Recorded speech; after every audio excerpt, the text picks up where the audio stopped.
Like my whip, like like Rachel is like that. She's also on that. She's in rural and she's also on woman. I remember during the budget time. Do you remember? Yes, yes, yes.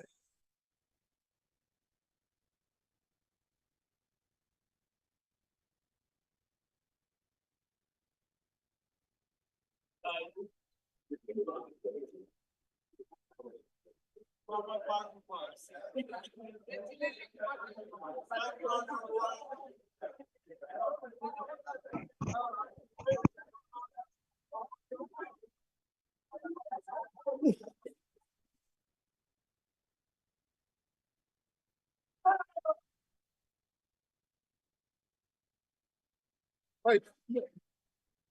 Hello. Right.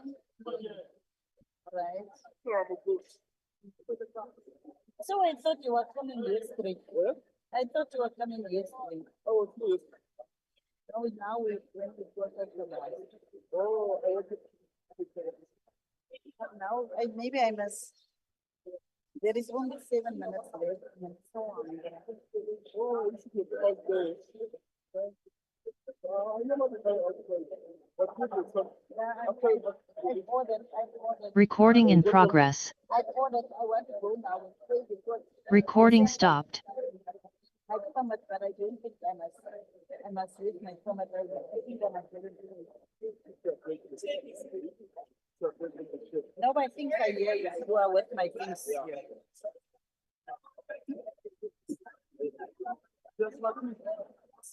Right. Yeah, I usually struggle to get through.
Yeah.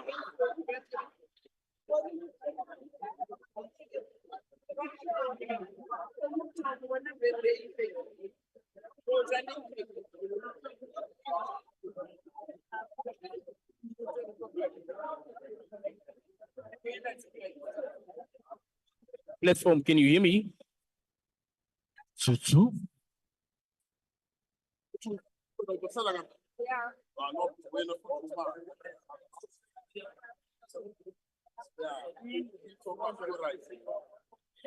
Platform, can you hear me?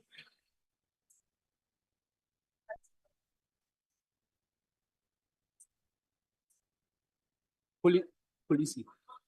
Police, can you hear me?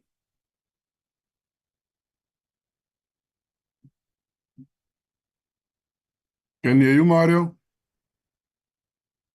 Thank you, Virgil.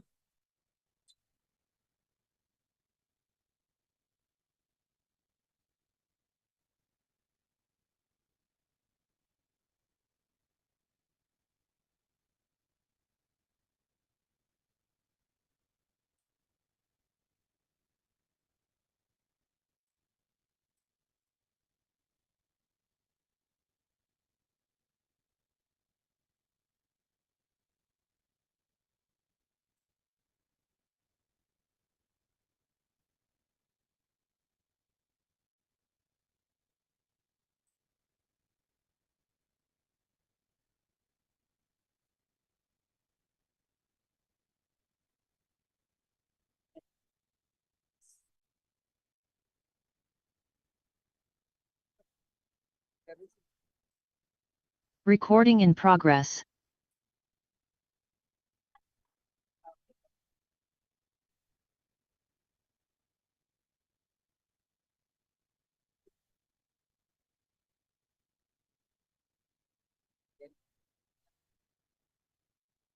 For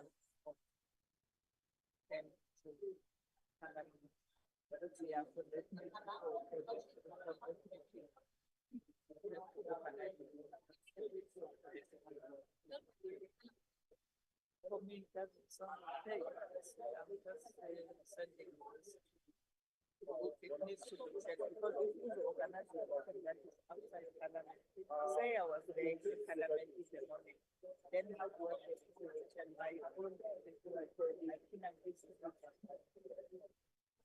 doesn't make sense. Then I would think that's there is an infiltration in the because from that last time not when I was doing testify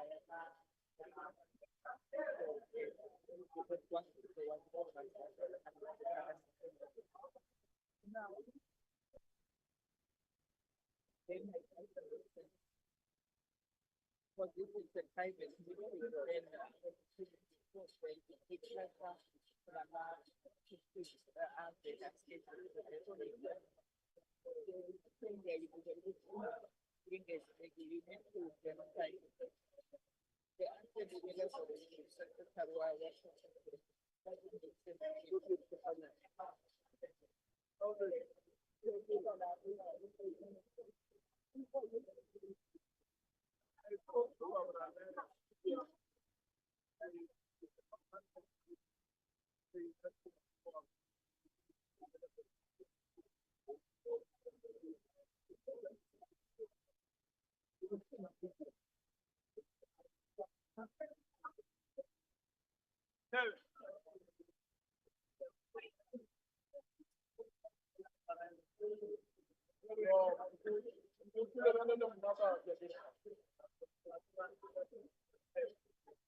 Motsamaisi wa dipuisano.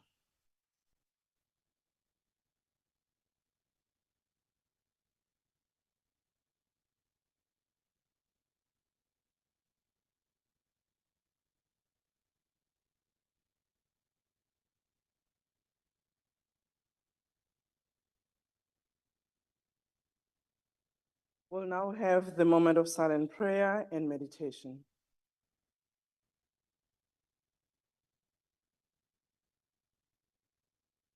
May we be seated.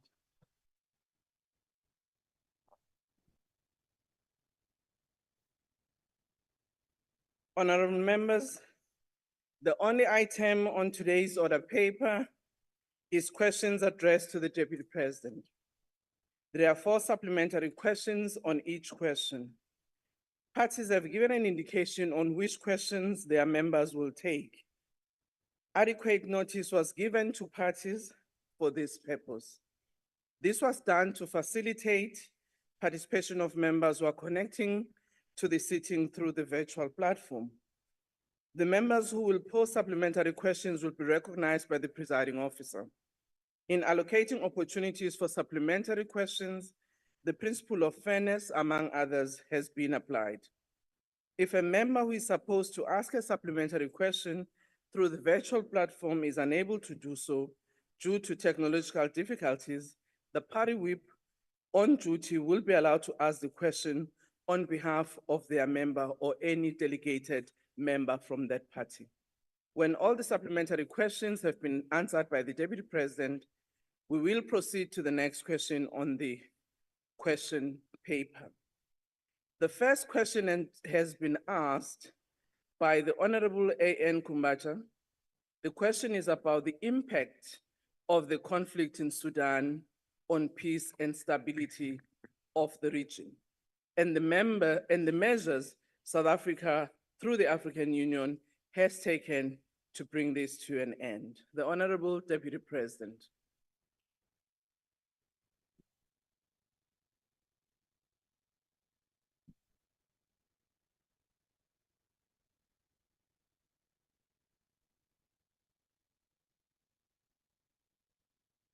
Honorable Speaker,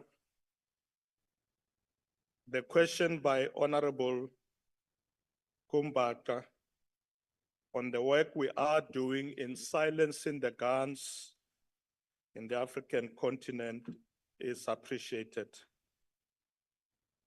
Honorable Kumbata, when the President responded to questions for oral reply in this House last week regarding the peace and silencing the guns in the continent, he said the following, I quote,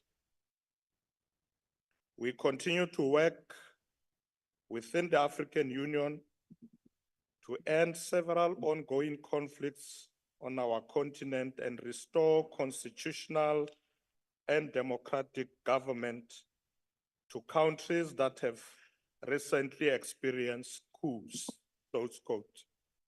He further said, "We are currently involved in supporting the people of Mozambique, people of the Democratic Republic of the Congo, South Sudan, and other countries to ensure that there is peace and stability in our continent." Honorable Speaker, we have undertaken a working visit to assess progress in implementing the revitalized agreement on conflict in the Republic of South Sudan.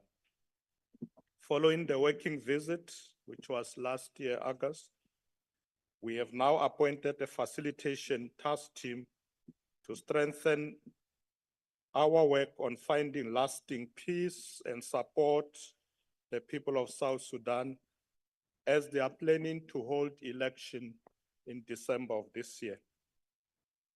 With regards to Sudan, as South African government, we are a proponent of effective and consistent implementation of the African Union roadmap for the resolution of the crisis in Sudan and other unstable governments on the African continent.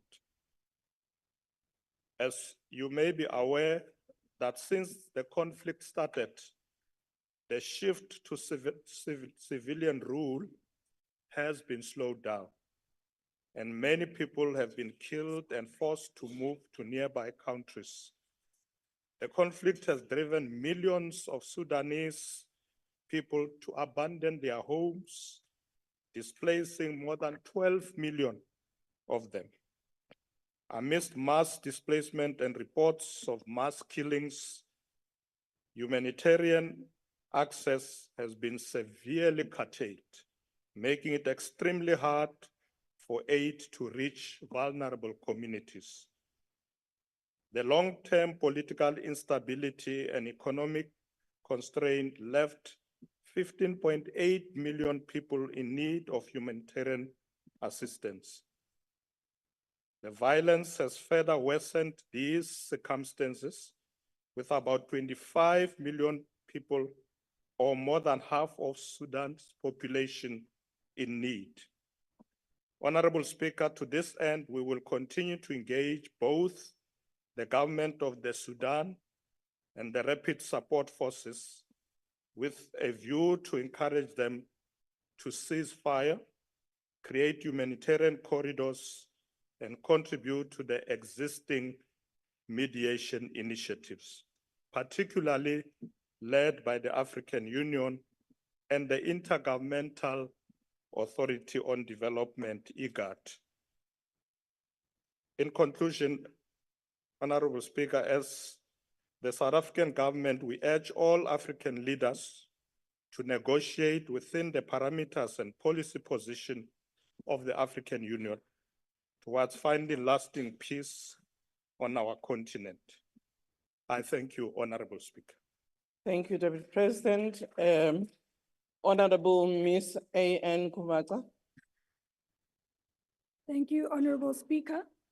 Honorable Deputy President, given the possible impact of the war in Sudan on the stability of the region, will the South African government consider engagement with the Sudanese Armed Forces and the Rapid Support Forces to find a peaceful resolution of the conflict in Sudan? Thank you. Thank you, Honorable Deputy President. Thank you very much, Honorable Member. As I said in my earlier response, that we are already engaging them.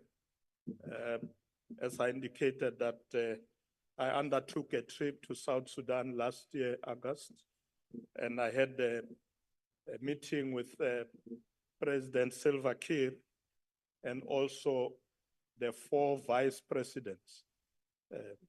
South Sudan have 5 vice presidents. So one was out of the country, but I met all the 4, as well as all other stakeholders that are involved in the initiative. So the engagement is already taking place. And earlier this year, I then appointed the facilitation task team, which has now also been to South Sudan. And we are planning a follow-up because all the engagement that we are busy with must ensure that the elections do take place in December of this year. So we will probably go back to South Sudan just to ensure that there is progress. Thank you very much. Thank you, Honorable Speaker. Thank you, Deputy President. Ms. E.L. Powell. Thank you, Speaker. According to a recently published report, Russia is planning on building a logistics support center on Sudan's Red Sea coast with the goal of securing a naval base in order to improve its military posture in the region. Equally, the theocratic dictatorship of Iran is allegedly supplying drones to the Sudan armed forces.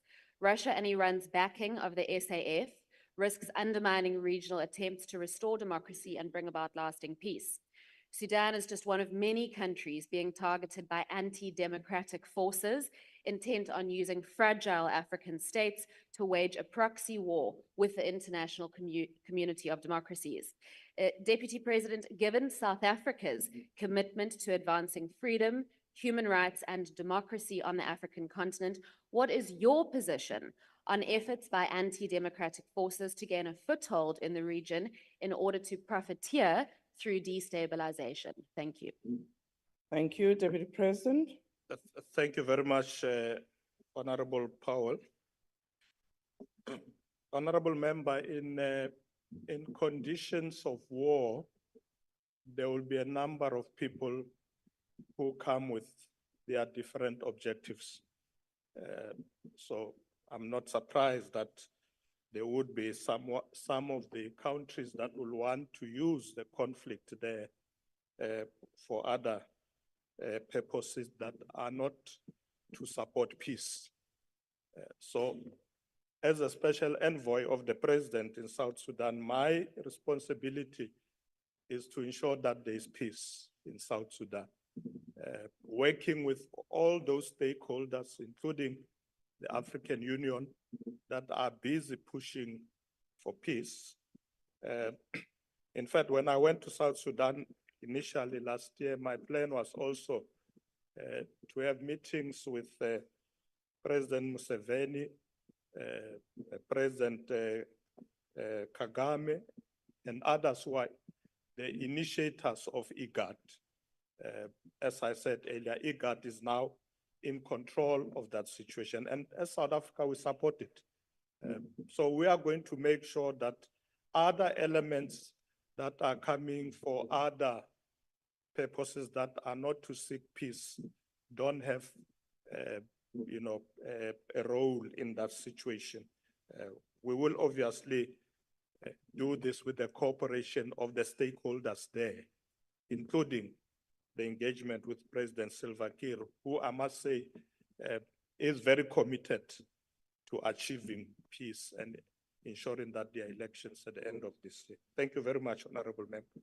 Thank you, Deputy President. Honorable Mente Nguna. Thank you very much, Speaker. Speaker, the President is making a reference to 15 million people that require humanitarian care and more than 25 million displaced. Now the question becomes, we hear everything that you have done in terms of the UN and in terms of the meeting, but we need practical solutions as a country that was once in a similar situation through apartheid, and other people came to our rescue and our care. What are the practical steps that are done by South Africa in terms of providing a relief to the citizens of Sudan in terms of healthcare, in terms of food supply, in terms of children and women being safe. What are the practical steps that we are providing as a country? And we must avoid a situation where we take resolutions and we respond to matters of this nature similarly If to you the can way round we up, did Honorable with Member. Israel. We took a resolution with Israel, but we Honorable never Member, if you implemented can it. round up your Thank you. question, your time is up. Deputy President. Thank you, Honorable Mente. The task team that we have appointed is looking at all these issues you are raising. Firstly, there is an African fund that has been established that we are using to support initiatives in South Sudan. One of the things we are doing is to train many of their people here at home. We have involved the Department of Justice to train people in various aspects of establishing a democratic government. We have trained people to set up an independent electoral commission as they are preparing for elections. So there are a number of initiatives that we are looking at, and we are also, as we go to South Sudan, we are looking at those issues of what is this impact on the people of South Sudan, what is an impact on the infrastructure. So yes, we will impress upon our task team to say to them, as we train them in these other aspects, let's look at issues of humanitarian aid. So remember the United Nations and the Human Rights Commission is also there, is deployed there. I met them when I was there, and we are of course concerned about the humanitarian situation because, as I said, people get displaced. So there are a number of issues that we will deal with, and obviously later, once we have been to South Sudan again, we will share this information with the Honorable House. Thank you very much. Thank you, Deputy President. The last supplementary question will be asked by Honorable Ngwangwa. Deputy President, achieving lasting peace in Sudan does not only require parties to negotiate with adversaries, but also requires the mediators to deal with the interests of external role players and some economic superpowers whose interests and role in that conflict are beginning or increasingly overshadowing the internal Sudanese disagreement and are dominating the conflict. Whether in view of the fact that multiple mediation efforts have been initiated since the conflict started, for example, the Saudi, US, the AU, IGAD, and UN, as we've already indicated some of them, which have not yielded the desired results, whether South Africa has considered proposing via the AU a more coordinated mediation process, which will follow the principles that we are talking about. Thank you. Thank you, Honorable Member. Deputy President. Honorable Kwankwa, you're quite right. A more coordinated approach is necessary. So when we got there as South Africa, we understood that there are other players there already, particularly IGAD, and we decided we're going to coordinate our efforts with them. But also, perhaps the important thing that I should also indicate that obviously as we're busy with mediation and initiatives for peace, it's important that the country becomes stable and focus also on growing that economy. Those of you who know South Sudan will know that they are rich in oil. And one of the issues the President Salva Kiir raised was that please get the South African businesses to come here as well. We are building roads because our roads are damaged. We've got oil, we've got vast amounts of arable land And he said something to me. He says, you see, Deputy President, we are not farmers. You as South African, you've got a lot of good farmers. Please come. So one of the things, Honorable Kwanka, we will be doing there, other than mediation, is to look at these other issues of ensuring that we assist in stability there, getting the economy to grow once more. But you are quite right. We can't do it alone. We must understand that, you know, we need Uganda there, we need the other countries, Kenya and others that are already involved to work with us. But I'm confident, having had discussion with various players there, the people of South Sudan are tired of war. They want peace. And therefore, we must help them to get to these elections in December of this year. I know that there were others who were not sure. Vice President Riek Machar was not quite committed to the December election. He was saying it's a too short a period, but others were saying, look, we have been postponing and postponing. Let's get this done now. So I think let's support them. Thank you, Honorable Member. Thank you very much, Deputy President. We now move to question 2, which has been asked to you by Mr. L.J. Basson. And the question is about immediate action that the water task team has taken to address water infrastructure decay and the shortage of skilled personnel in water management. Deputy President. Honorable Speaker, Honorable Basson has asked a question that is in fact on top of our priorities as this administration. Honorable Basson, we all agree that water is life. In fact, Section 27(1)(b) of the Constitution states that everyone has a right to sufficient water. This is our constitutional responsibility as government, and we are not going to fail in it. Hence, having observed potential challenges in the delivery of water, President Cyril Ramaphosa, in addition to the work that the Department of Water and Sanitation is doing, appointed the Water Task Team, which he delegated to me to chair.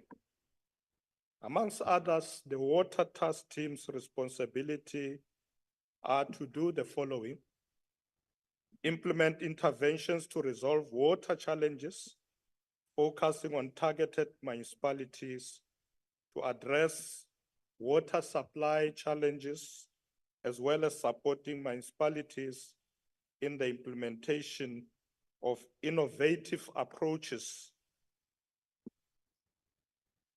to addressing infrastructure, operations, and maintenance challenges.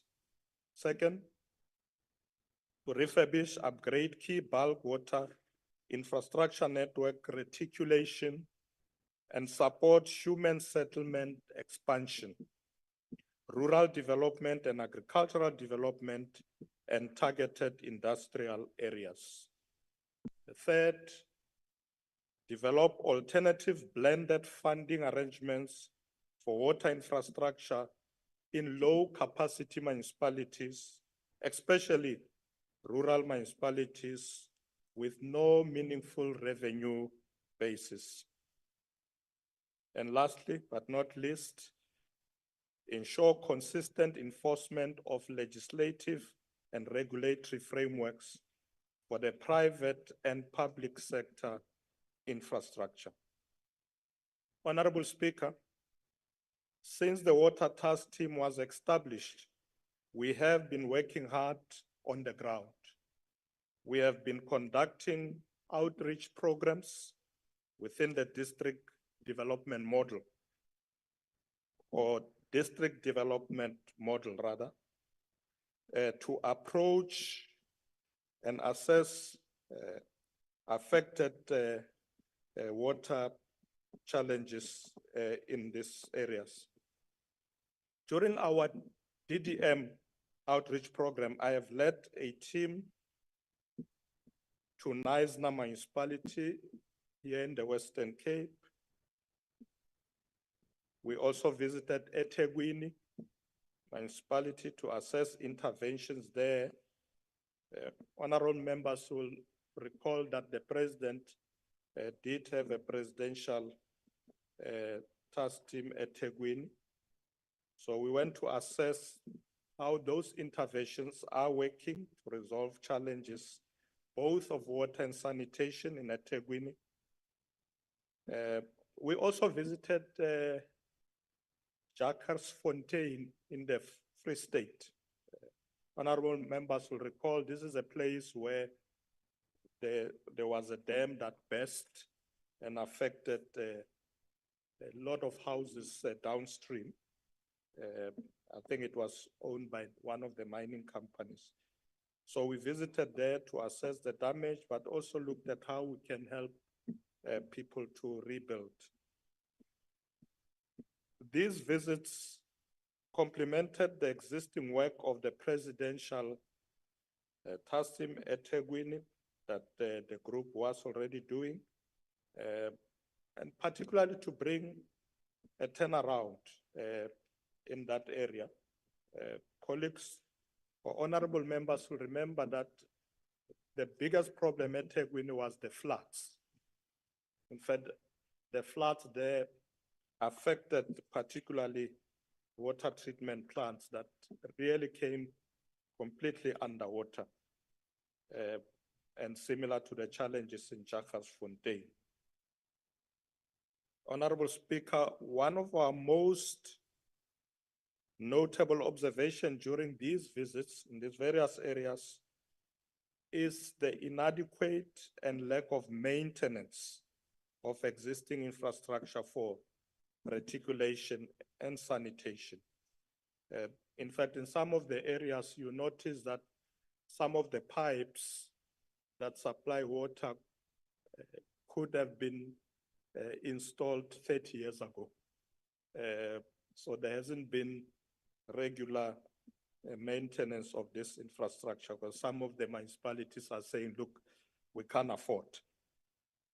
But there's also inefficient and dysfunctional wastewater treatment facilities, which contribute to unreliable water or access to quality drinkable water, thus compromising the quality of available water resources.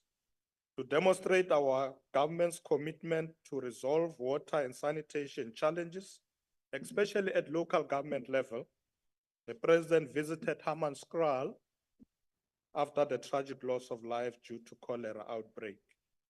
To date, the work of the task team includes engagement with the leadership of the affected communities.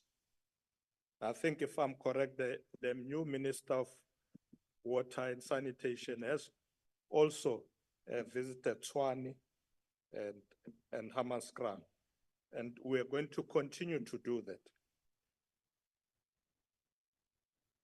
Honorable Speaker, to date, the work of the task team includes engagements with various municipalities, leadership in various municipalities. We went to Vereeniging in Gauteng.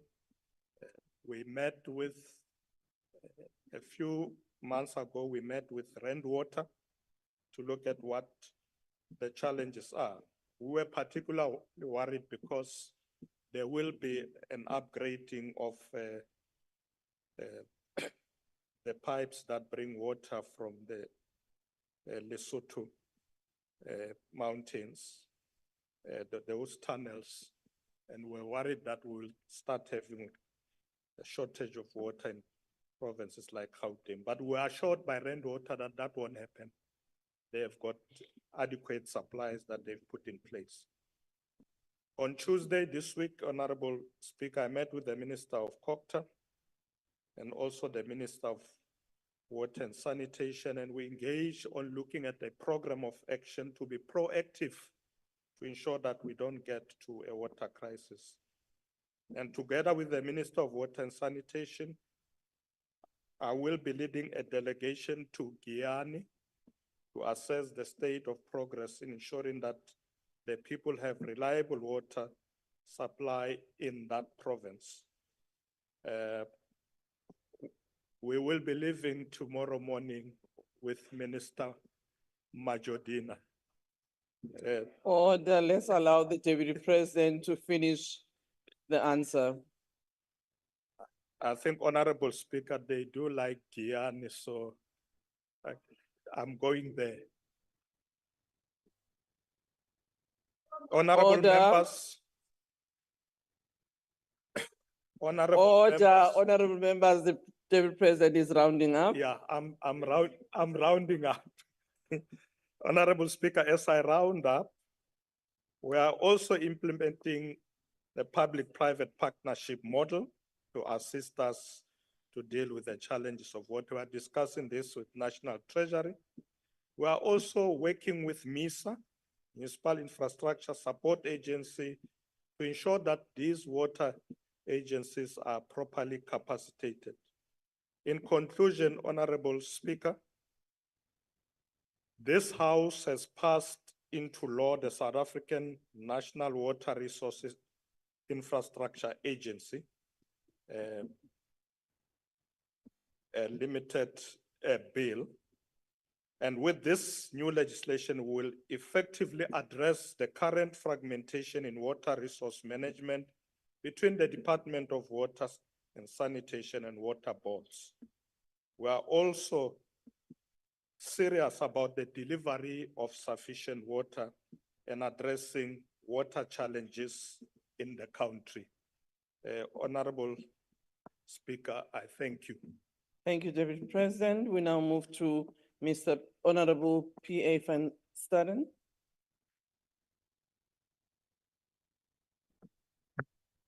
Still have a follow-up. Oh, sorry, Honorable Person. My apologies, sir. Thank you, Speaker.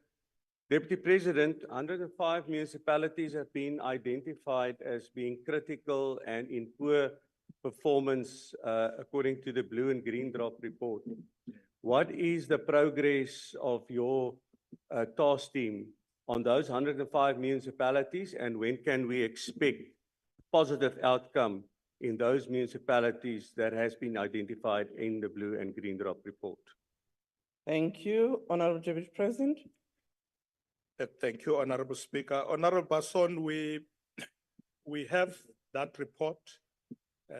In fact, as I said, I met with the minister on Tuesday, and we are coming up with a program to exactly address challenges in those municipalities, to look at problems where there is a problem of blue drop, green drop, or zero drop. Because in some of the problems, it's actually this problem of losing water through leaks. You know, what they call, I think Treasury would call it non-revenue water. This is the water that, as the municipalities buy water from water authorities, they lose, I think, Minister, I'll be correct, 48% of water is, some municipalities lost. It doesn't reach the people.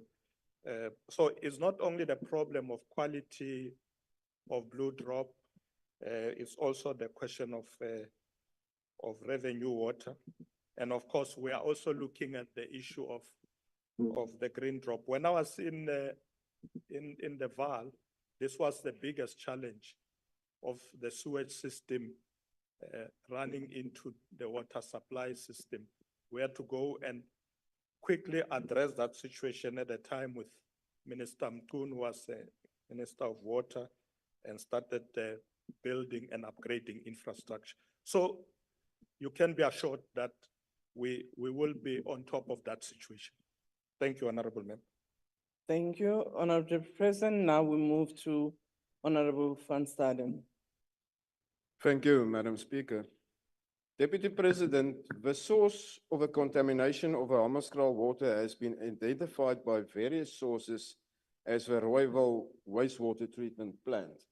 In fact, court papers show that 2 months prior to the cholera outbreak, the Hammanskraal community and the communities residing alongside the Apis River took the city of Tshwane to court and warned the city of possible health issues arising from a failure by the city to manage the Rooiwal wastewater treatment plant. And this is a problem that has its origin since 2011. Deputy President, what do the government of national unity intend to do to alleviate plight of the effective Apis River community together with the Hammanskraal community, as they still have to face continuous job losses, contaminated water and contaminated soil, making continued farming activities at this stage impossible? Thank you, Speaker. Thank you, Honorable Member. Honorable Deputy President. Thank you, Honorable Speaker. Honorable Van Staden, Hammanskraal is our biggest priority. As I said earlier, visited by none other than the President himself. So you can be assured that it's on top of our agenda to ensure that the problems of the Apis River are resolved. As I said earlier, the minister has just been there a few weeks ago and will be going back because we have to ensure that the people of Hammanskraal put this problem behind them. The problem of cholera was very serious and we don't want it to be repeated. So on the program of action of Minister Majodina is this matter to ensure that we deal with it. Obviously, we have to work with Tshwane, and I've noticed there were some challenges in Tshwane there between organizations. Others wanted the mayor out and so on. So we need to stabilize Tshwane because if they are unstable, they are not going to help us with this problem. But I can assure you that it is our priority. Thank you, Honorable Speaker. Thank you, Deputy President. Honorable Three. Deputy President, the term contaminated water means health risks, which causes gastrointestinal illnesses, including cholera, hepatitis A, and typhoid. If 46% of our water supply is contaminated, then almost 1 of every 2 South Africans is likely drinking unhealthy water. The Blue Drop report mentions that only 26 of South Africa's 958 water supply systems pass the 95% of criteria for delivering clean, drinkable water. In the 6th administration, the ACDP visited Warrenton in the Northern Cape, where we heard the allegations of corruption and mismanagement of funds for the Warrenton water treatment plant upgrade project, still incomplete 83 million rand later. Mr. Deputy President, will you action the Water Task Team or other agencies to conduct a forensic investigation into the incomplete Warrenton and other municipal water treatment plants and make the findings public with consequence management if necessary? If yes, by when? If not, why not? Thank you. Thank you, Honorable Three. Honorable Deputy President. I suppose that my answer should be yes. So I don't have to answer why not. But Honorable Member, on a more serious note, wherever we pick up corruption, we act. If there are indication that some of the problems we have is because people who run our municipalities or water authorities are doing wrong things, the money is not being used for what it's supposed to be used for, we will take action. And I guess before you take action, you'd need to do a proper investigation. Whether it's a forensic audit, whatever, we'll discuss it with the minister if it's necessary. Because sometimes you find that the information is so available that you don't have to do a forensic audit. But if need be, we'll do it so that we get things right. We will be spending a lot of resources on the issues of water, which we probably will announce later in the year through the Minister of Finance. There's a lot of money that we're going to use to really resolve this problem once and for all. I was saying to the Minister of Water, we had too much problems with load shedding. I don't want another crisis of water. We need to stop it before the county says we have a crisis of water. Yes, we have challenges now, many areas. That's why we're moving fast, so that we are not in that situation again, moving from one crisis to the other. So, Honorable Thring, definitely we will investigate where need be so that we get this problem fixed. Thank you very much, Honorable Speaker. Thank you, Deputy President. Honorable S. Sali. Is that a point of order, Honorable Member? Yes, what is the point of order?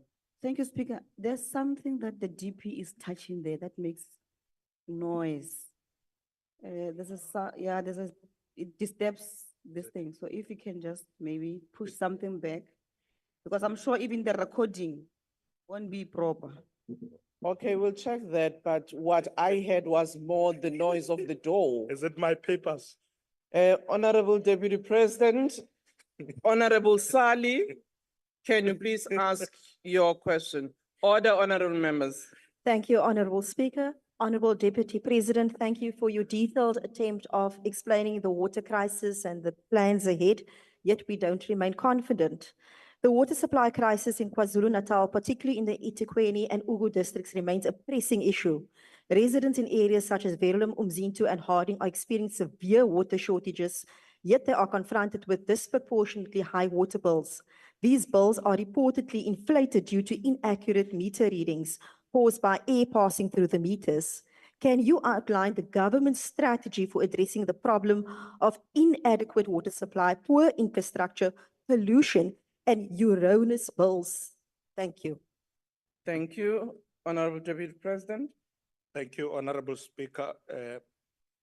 So, Honorable Sali, you are saying that the bills are high, but there's also insufficient water supply. What we'll do, the minister is listening to you as well. We will look at that problem as to what makes the bills to be excessively high, because water should be affordable. But with respect to shortage of water, the interventions we are making now is exactly to resolve that problem. We have noticed that, if I may share this quickly with you, in a number of areas, sometimes is a problem of reticulation. There's adequate water in the dams, but when it comes to reticulation, the system is not effective to ensure that we take water to the actual consumers. So it's something that we are looking at. And in our meeting on Tuesday, we discussed this matter to ensure that let's make sure that water reaches the people. Because if the dams are full, they've got water, let's make sure that that water reaches the people. And sometimes it's really to fix the infrastructure. So we will look at KZN. As I said, I have visited it before at the time, before Minister Majodina was here. And I'm sure it's one of the provinces that we're going to pay attention to. Thank you very much. Thank you, Deputy President. We now move to the third question asked by Honorable V.G. Reddy. The question is about the surge of incidences of violence between members of the South African Police Service and alleged criminals, mainly in the province of KwaZulu-Natal. Honorable Deputy President. Thank you. Honorable Speaker, let me thank Honorable Reddy for taking keen interest on how government is dealing with this serious problem of crime. It is true that there is a rise in criminal activities in the country. As this government, we are committed to building safer communities. Hence, we cannot conduct business as usual in the fight against crime, especially because so many police officers continue to lose their lives in the hands of criminals. This is unacceptable. When I was at the commemoration of the 39 police this Sunday, the Commissioner of Police said to me, whilst we commemorate the 39, already this year, 21 policemen and women have been killed. So it's quite a serious matter that we are going to address. In his ministerial statement on the 3rd, which was on Tuesday. Thank you, Speaker. On Tuesday this week, Mr. Mtunu, amongst others, stated that the 4 provinces, that is Gauteng, KwaZulu-Natal, and the Western Cape, currently carry 73% crime levels in South Africa. The gravity of these crimes alone, including extortions, is of serious concern to us over and above their concentration. The minister also outlined the whole of government approach in fighting crime. This includes the initiative that we all have seen taking place here in the Western Cape of signing cooperative agreements that is between the national, provincial, and local government, including working together on operational plans, seeking to integrate our resources as well in the fight against crime. Minister Mtunu also indicated, together with General Masemula, that they are working on a police operational plan that will be rolled out similar to what they did in the Western Cape, will be replicated in all metros in the country. I think the immediate one I can think of that they said they will move to was Gqeberha. The operational plan will also include community policing forums, but also private security companies. There are a lot of private security companies that are involved in our communities, particularly in the suburb with what they call the neighborhood watch. You find a lot of private security companies that we have to pull that in to work with the metros and then the CPF and the police in general. Honorable Speaker, having appreciated the magnitude of the levels of criminality in the country, especially in provinces like KwaZulu-Natal, the National Commissioner of Police issued what they call national instruction. So he issued what at the moment is referred to as National Instruction 1 of 2016 on the use of force in effecting an arrest. And this is about how to regulate the use of force by police officials during arrests. This instruction clearly sets out the legal requirement that must be followed to ensure that the conduct of police officials is lawful and reasonable. The police are required to prevent, combat, and investigate crime, maintain public order, protect and secure the republic's inhabitants and property, and uphold and enforce the law as outlined in Section 205 of the country's constitution. However, fighting crime should not only be the responsibility of the SAPS. Ourselves in this house, as well as communities, are expected to work with the police to fight criminal activities and also help to identify criminals. Order, honorable member. Honorable members, criminals are humans who live in our communities. And the residents often know who they are. As a result, we urge all community members to inform the police of criminals' whereabouts, to enable them to promptly respond and arrest all criminal elements in our communities to avoid the current shootout that is taking place at the moment. We also, Honorable Speaker, in this regard, call on communities to strengthen CPFs. I see in many communities, we do have CPFs, but they are not very active. Let's strengthen them.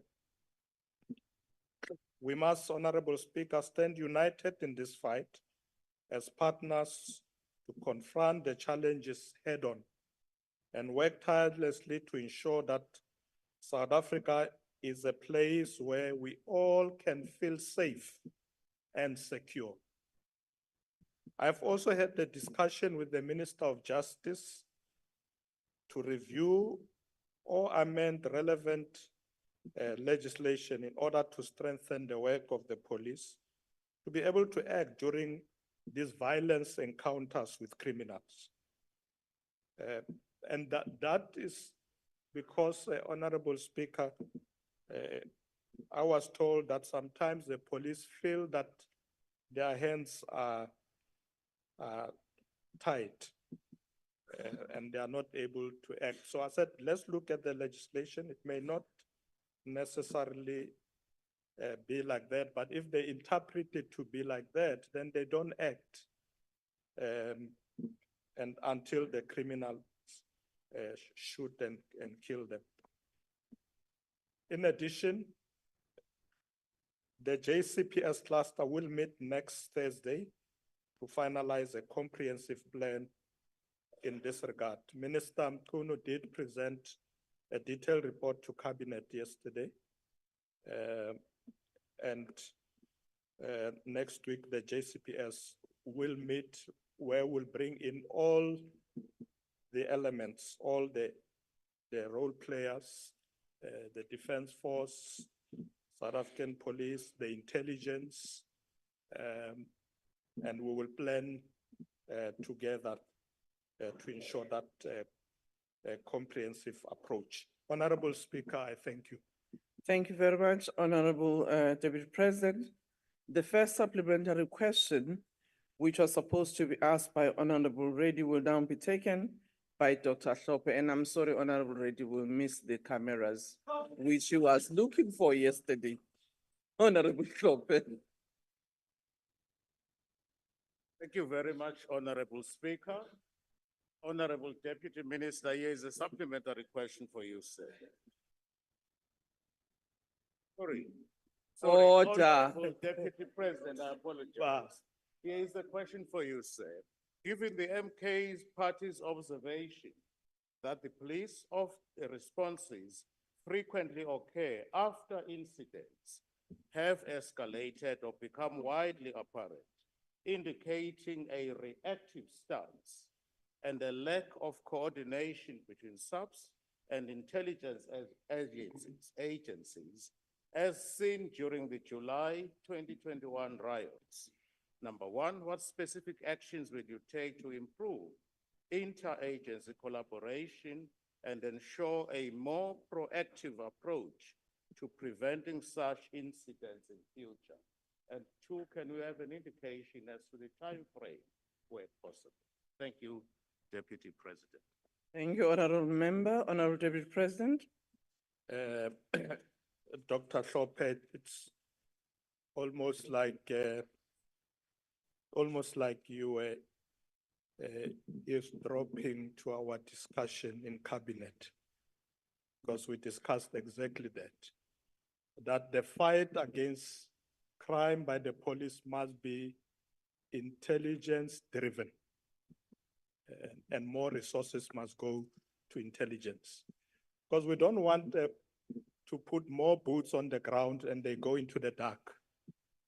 So we've already discussed that, to say we're going to put a lot of resources behind intelligence, so that as we train more policemen and women, as we are doing, as you know, we'll be training 10,000 of them to add to the numbers. And we need this intelligence. So the comprehensive plan that we are finalizing next Thursday is looking exactly at this matter. So I'm happy that you've raised it. You see, we think alike. Thank you, Dr. Shop. Thank you very much. Yes, Dr. Shope wants a time frame. Next week, Thursday, I said, in play plan. It will be in place. Yeah, next week, Thursday. Thank you very much. Sure. Order, honorable members. Honorable Ngola. Thank you very much, Speaker. Deputy President, Section 11 of the Constitution guarantees everyone a right to life, while Section 36 limits the rights espoused by the Bill of Rights in terms of the law of general application, to an extent that the limitation must be reasonable and justifiable. Now, reports have it that the fire altercations between the alleged criminals and police arise when police conduct investigations and they are welcomed by aggressive attack from those criminals. Now, how does the National Integrated Crime Prevention Strategy and the Instruction 1 you are talking about, issued by the National Commissioner, mitigate between enforcing the law, the use of force, and preventing any possible loss of life in the process? Thank you very much, Speaker. Thank you, Honorable Deputy President. Thank you, Honorable Speaker. Thank you, Honorable Ola. In fact, it's something that worries me a lot as well. In fact, yesterday I was talking to the Minister of Justice over the phone, and I said to her, Minister of Justice, tell me which legislation restricts the police to act in situations of violence. Because if that's the case, we need a review, an amendment to that legislation. And she said, look, we are looking at the Criminal Procedure Act and other laws for review, but the approach that we should take, honorable members, is that, as I said on Sunday, we train a lot of police, we give them guns, and we don't want them to die with their guns in their holsters. We train them, we give them guns because we want them to use them. But we don't want the police force or police service to be a killing machine. Police are trained to protect. But in a situation where they are confronted by these, brazen killing criminals, they must use their weapons. Otherwise, they are going to die. And I said to them, we can't continue with police being killed and they've got guns. And somebody says, no, the police are not sure, they may be arrested by IPID for shooting someone. I said, no, you can't shoot someone after you have died. So you have to understand the situation you are in. These criminals today are very clear that they are killing. So what are we still analyzing when we are confronted with them? No need to analyze. We train you, we give you guns, use them when you are in that situation. And I'm sure honorable members will agree with me. I don't want to see any more police men and women dying on duty because we give them tools of trade that must protect them and protect communities. They must use them. Thank you very much, honorable member. Thank you, Deputy President. Honorable Inkosi Cebekulu.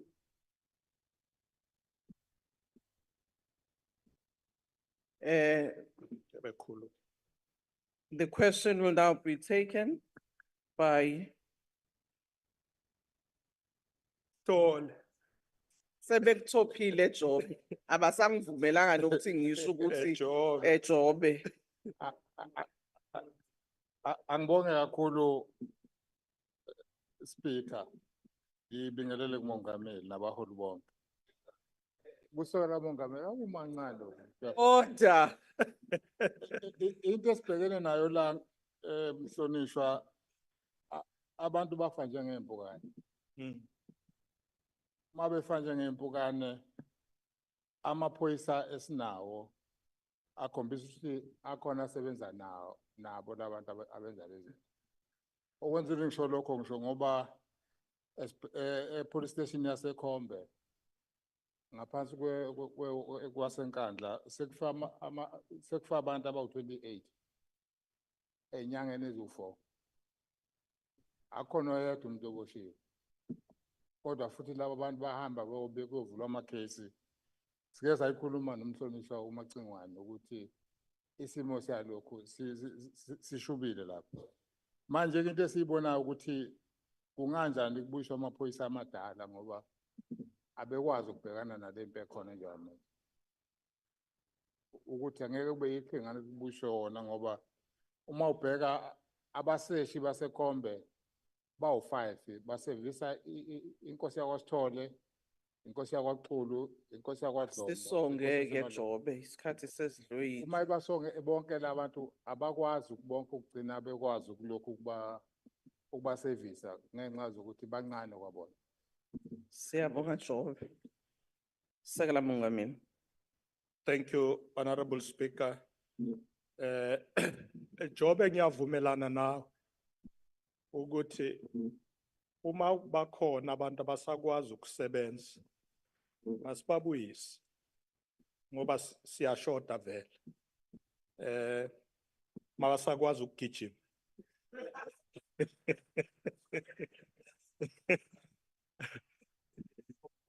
Ungeke phela ungene esiphoyiseni kanti hayi sekuyala.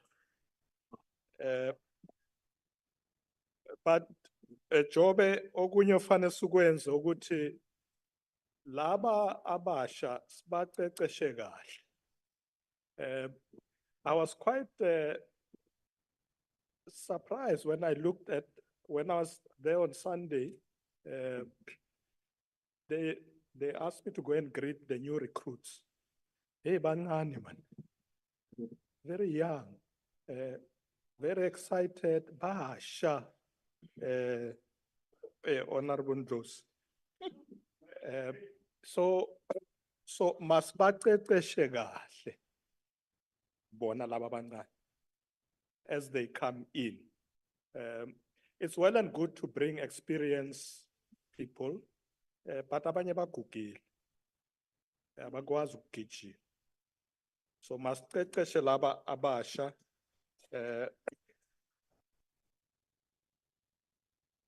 Jobe mangibeke kanje ukuthi sesakhuluma noMacingwane futhi. You recall that the president did say will train 10,000, another 10,000. But I'm sure kulezinto zama CPFs, neighborhood watch, some of them can come and volunteer actually, if bakhona.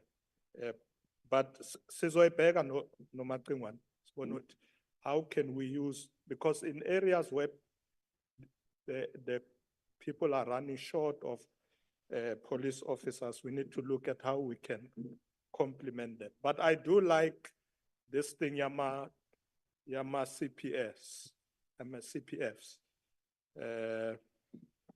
When I was young in Alexander Township, Honorable Ndlozi, did we know about street committees?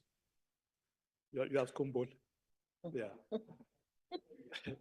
We had street committees. No, if he wasn't there, he must have read about it. So yes, because it's the issue of whether by nature and biology you were already there. But it doesn't mean you can't read history, honorable members. Yeah.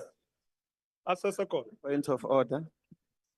What's the point of order, honorable member? No, I wanted to understand, under what rule are you contributing, Speaker? The speaker was trying to protect a member.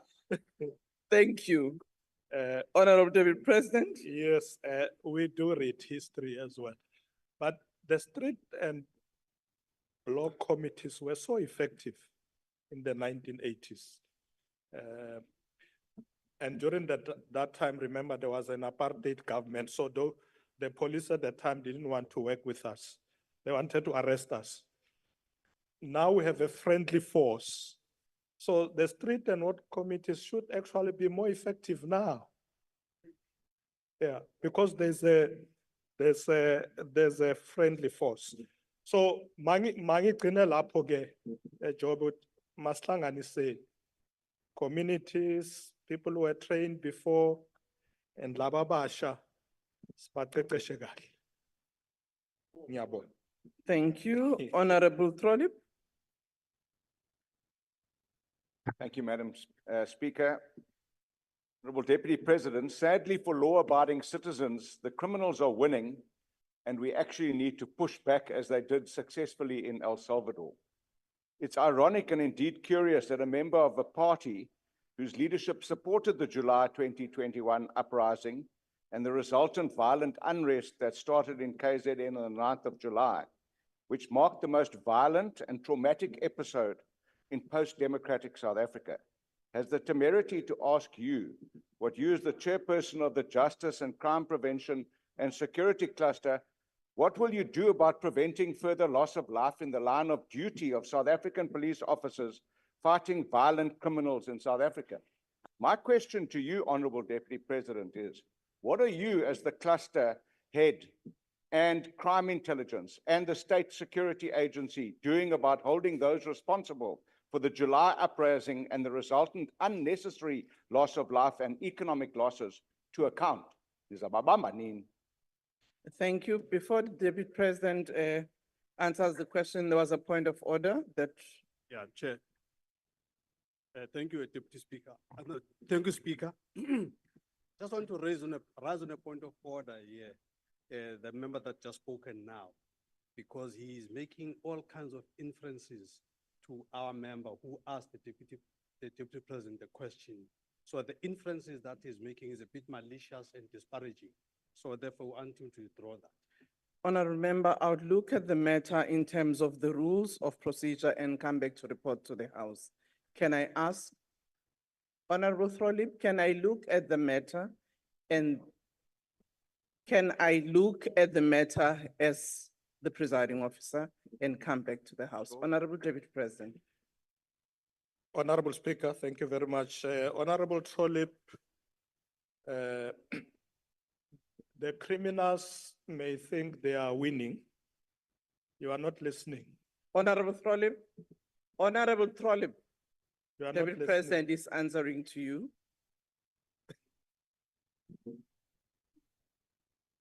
I will skip you if you don't listen. Deputy President. Order. I'm instigated, Honorable Speaker, to skip him. Honorable Trolley, the criminals may think they are winning, but not for long. As I said earlier, we are aware they are very brazen. They think that it's free for all. That is coming to an end.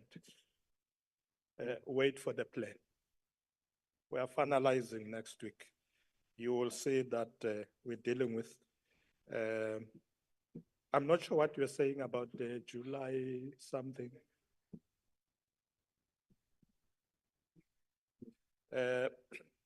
No, let me say that the police do investigate cases. They don't just go arrest people. So give them time. If they find that there's somebody who was involved in July unrest who deserve to be arrested, they'll do so.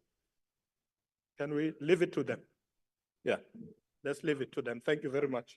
Thank you. We now move to the next question that has been asked by Honorable Ditebe to the Deputy President, and the question is about progress on ongoing interventions to address water challenges in the prioritized area and how the Deputy President will strengthen the outcomes of the water task team.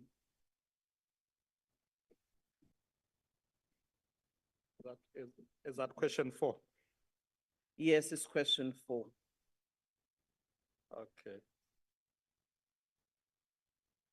Thank you, Honorable Speaker.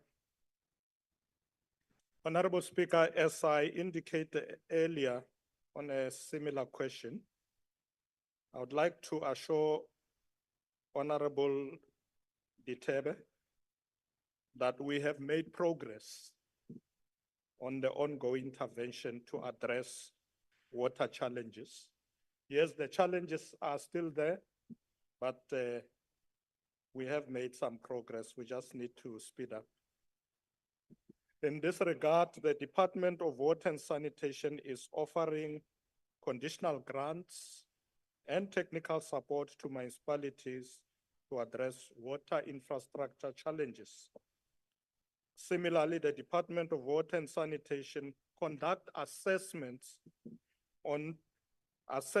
of drinking water and wastewater infrastructure in all provinces and issue the blue and green drop annual reports on a yearly basis. Amongst other findings, the 2023 Blue Drop Annual Report revealed a sharp decline in the quality of water or quality of supply of municipal water and sanitation by most water services authorities. Water services authorities are instructed to develop turnaround strategies to alleviate these challenges. And the Department of Water and Sanitation is monitoring the implementation of these action plans through its provincial offices. Honorable Speaker, as part of strengthening the work of the task team, the Department of Water and Sanitation has already identified core challenges and priorities that needs to be addressed in the sector and has initiated multiple interventions and support interventions to address all of these.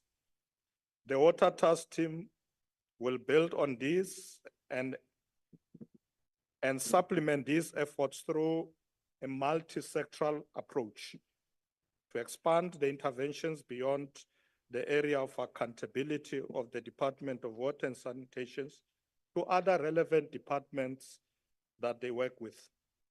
Key issues which cut across different sectors, departments will therefore require a collaborative approach through the leadership of the water task team. An engagement between the Deputy President and the Minister of Water and Sanitation has already taken place, as I indicated earlier, that we met on Tuesday to map out a plan of action for the task team. I thank you, Honorable Speaker. Thank you, Deputy President. Honorable Ditebe. Ke a leboha Motlatsa Mopresidente ka karabo e nameng ebile e tibileng. O tsebisa baahi hae hore na mmuso o etsang ho rarolla pharela ena ya metsi.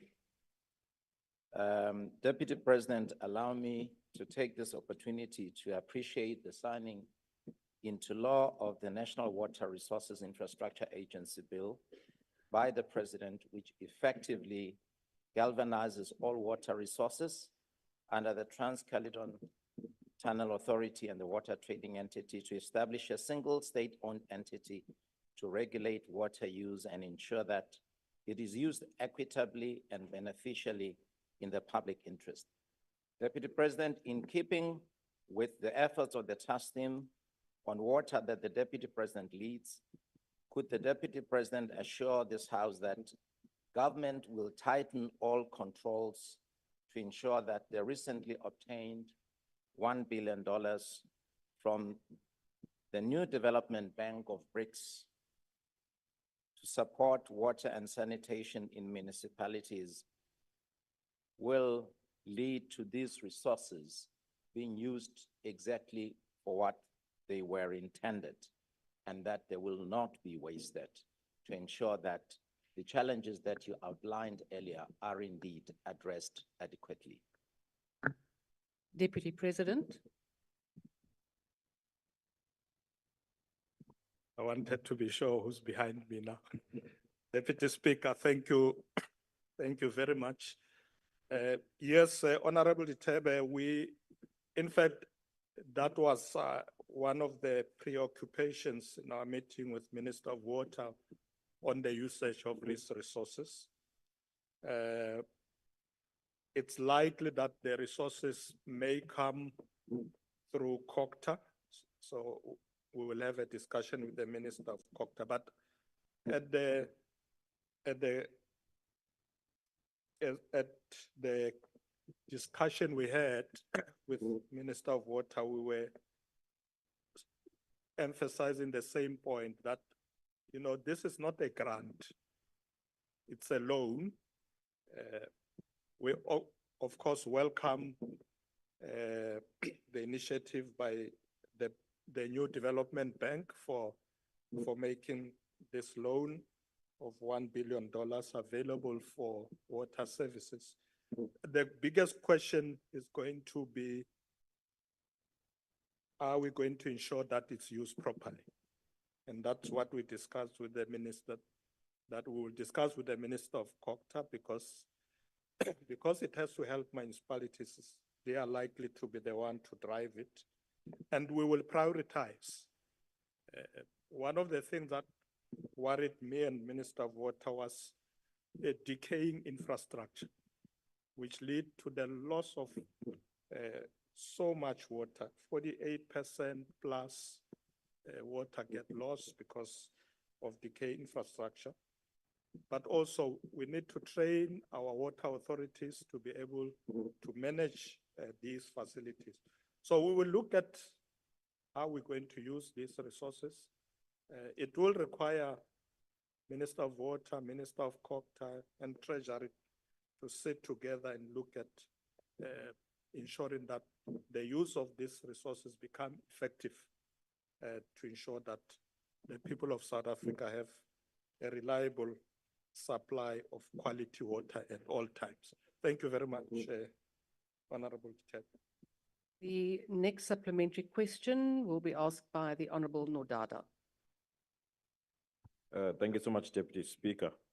Sekala Mongameli, municipalities across the country owe water boards a collective of 22.4 billion, a 151% increase over the past 5 years. This alarming trend has left various water boards either facing financial distress or even bankruptcy. The Department of Water and Sanitation reports that Vaal Central Water Board and Magalies Water Board are both likely to go bankrupt in the next 6 to 12 months if nothing changes, which will be a disaster for our country in general, but particularly for the Free State and Northwest provinces. The water challenges in the prioritized municipalities are directly contributing to the water board crisis. Kamandu Chilo Sekela Mongameli, amanzi bubongi. What are you doing to ensure the prioritized municipalities pay and ensure water boards and water supply doesn't collapse? Thank you. Honorable Deputy President. Thank you, Honorable Deputy Speaker. Honorable Nodata, this is the same problem that worried us when we discussed with the minister. In fact, when I read the report she sent to me, it said exactly that problem, that many of the water authorities or water boards may go bankrupt because of not getting payments from municipalities. Municipalities, on the other hand, will say, well, people are not paying. So we are not able to pay you.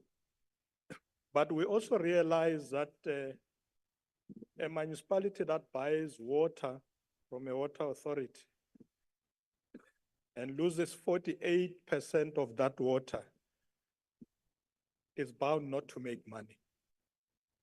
I think it's simple arithmetic, or should I say mathematics. If you buy water, you pay for it as a municipality 100%. By the time you sell it, you have lost 48%. There's no way you can make money. And that's the problem we must address. If municipalities are going to continue to lose water, they're not going to make any revenue out of the water they sell to communities, even if communities do pay. So we need to address the issue of payment by communities, but this non-revenue water is a big killer for municipalities. And when you trace this problem, it goes back to the problem of infrastructure.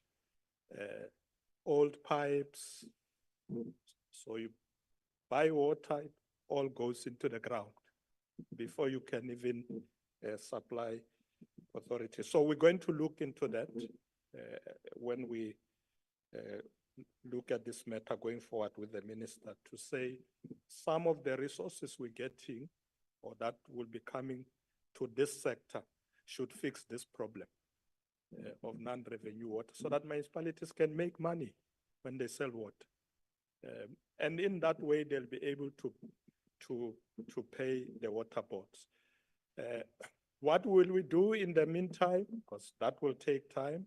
It's something that we'll discuss with the minister, because we don't want the water boards to go bankrupt. It can be big chaos. So some of the resources perhaps we will use to support those water boards to be sustainable. But in the long run, they need to be sustainable because municipalities are paying. And municipalities must pay because when they sell to citizens, they get money, and they must not lose that water into the ground. So that's what we are working on.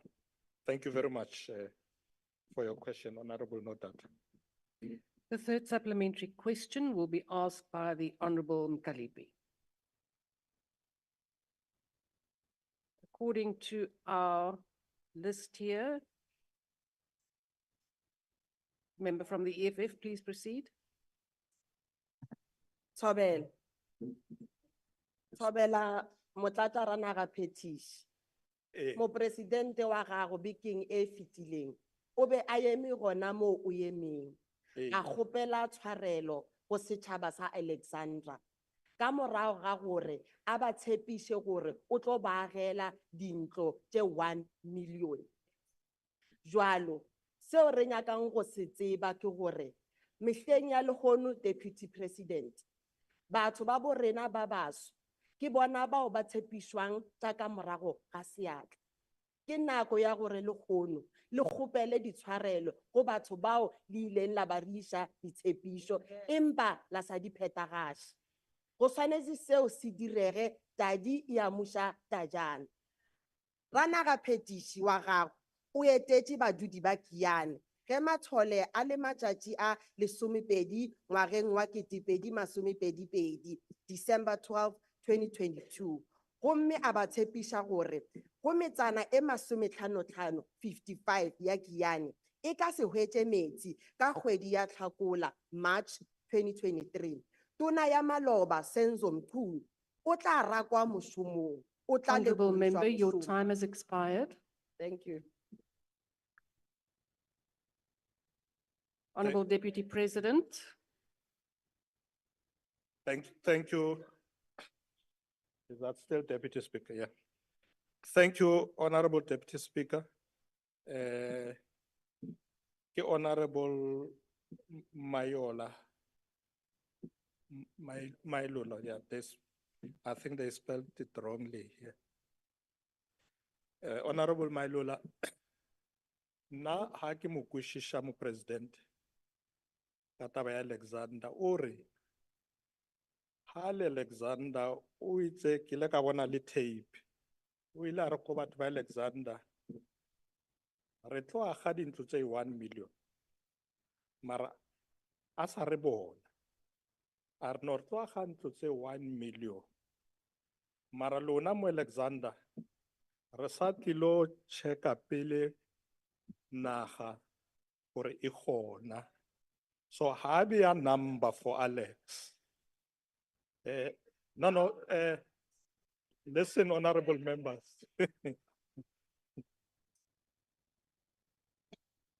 Listen, honorable members. Order, honourable members, please allow the Deputy President to reply. So, okay. No, let's not argue about it because we will bring the tape. Yeah, we will play the tape. Let me go to Gian. For Alex, we will play the tape. Oh, honorable member, my lord, you're going to get good news when I return from Gian. Let me tell you why. When I met with the minister, I asked exactly that same question because the officials brought a report to cabinet and it talked about that 15 communities will get water in 2 years' time. And I asked the question, why? So when I met with the minister, they came to give me a report that in fact, the project that brings water from Nandoni Dam right to those villages in Guyana is complete. You get it? First. So, no, wait, that project is complete.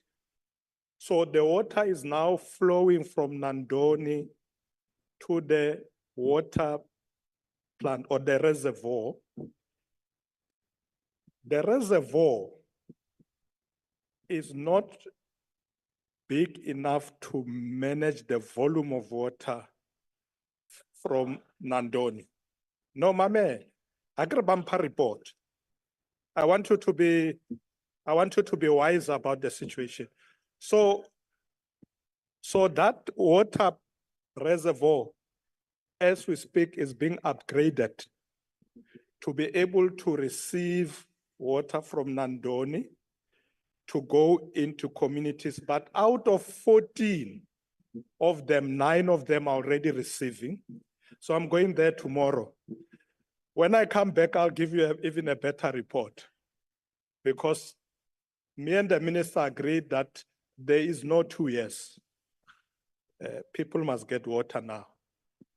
Nandoni is full of water, so water must go to the people. Keep being interested on this matter. It's a very important matter. Yeah.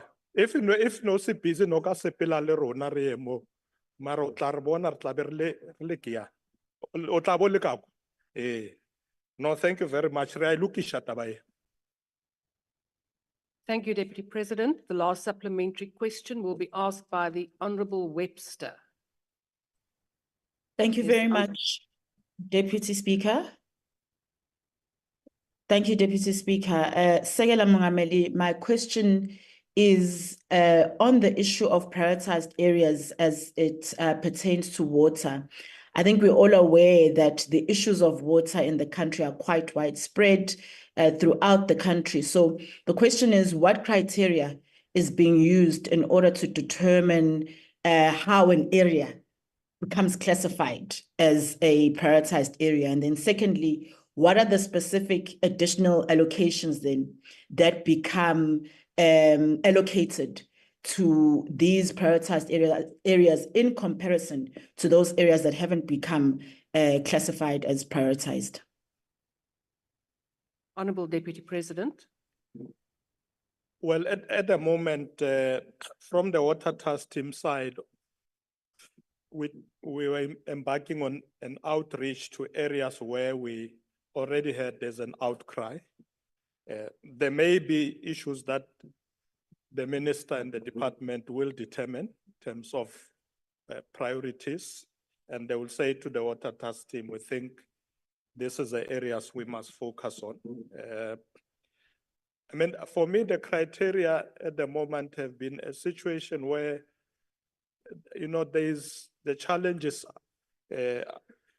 are so big that you can easily get into a crisis, a situation where, you know, you hear stories that people drink water from, you know, some dams and, you know, water that is not clean.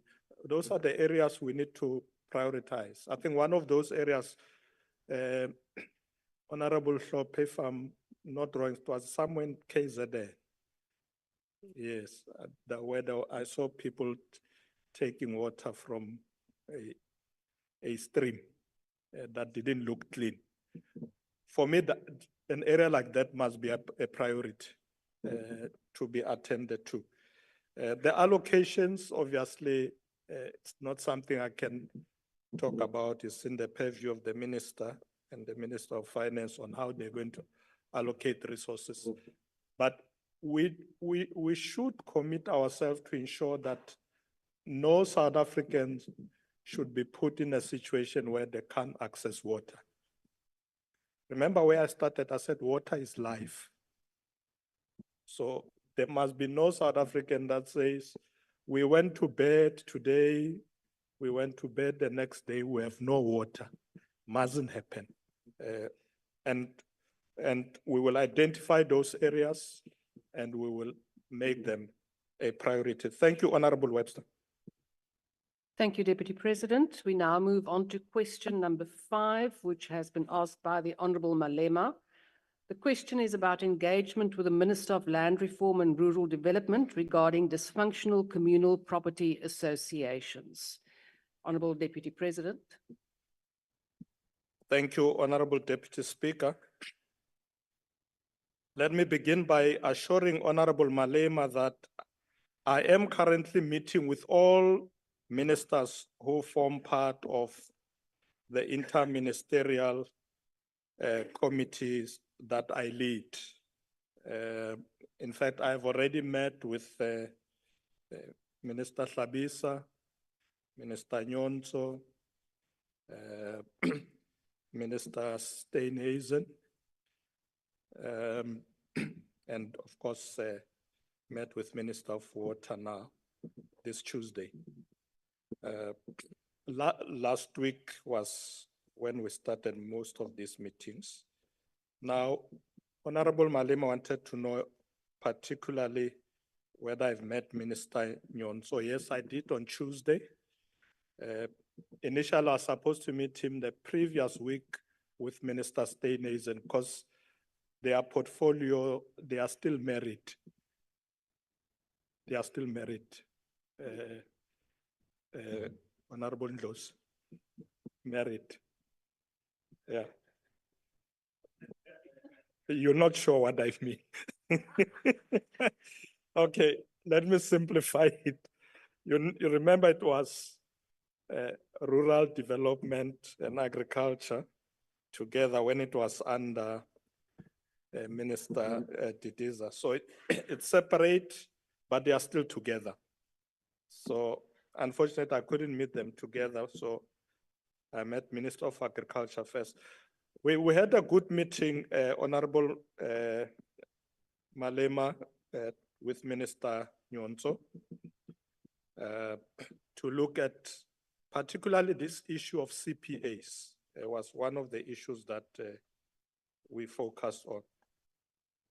Now, the Minister of Land Reform and Rural Development has informed me that the total extent of land under the ownership and management of CPAs now stands at about 2.8 million hectares. It is for this reason that as government, we cannot afford a situation where this amount of land is lying fallow or not being put to productive use. We are therefore working with the CPAs through direct engagement. I had an opportunity to visit a few of them. Some of them doing very well, like one in Mpumalanga where I went. They are doing very well, and some in the Free State. But some of the things that we engage with them on is mediation services and support through panel of attorneys. We do workshops for them as well, training of the executive members, and then we continue with oversight visits. Now, honorable members, one of the problems we have discovered is that, well, some of the people take the money, they don't want the land, particularly in situations of restitution. I think we have spent more than 2 billion on that one. Those who take the land, the problem at the moment is that there is conflicts within CPAs. You know, whenever resources are available, money, you know, conflict ensues.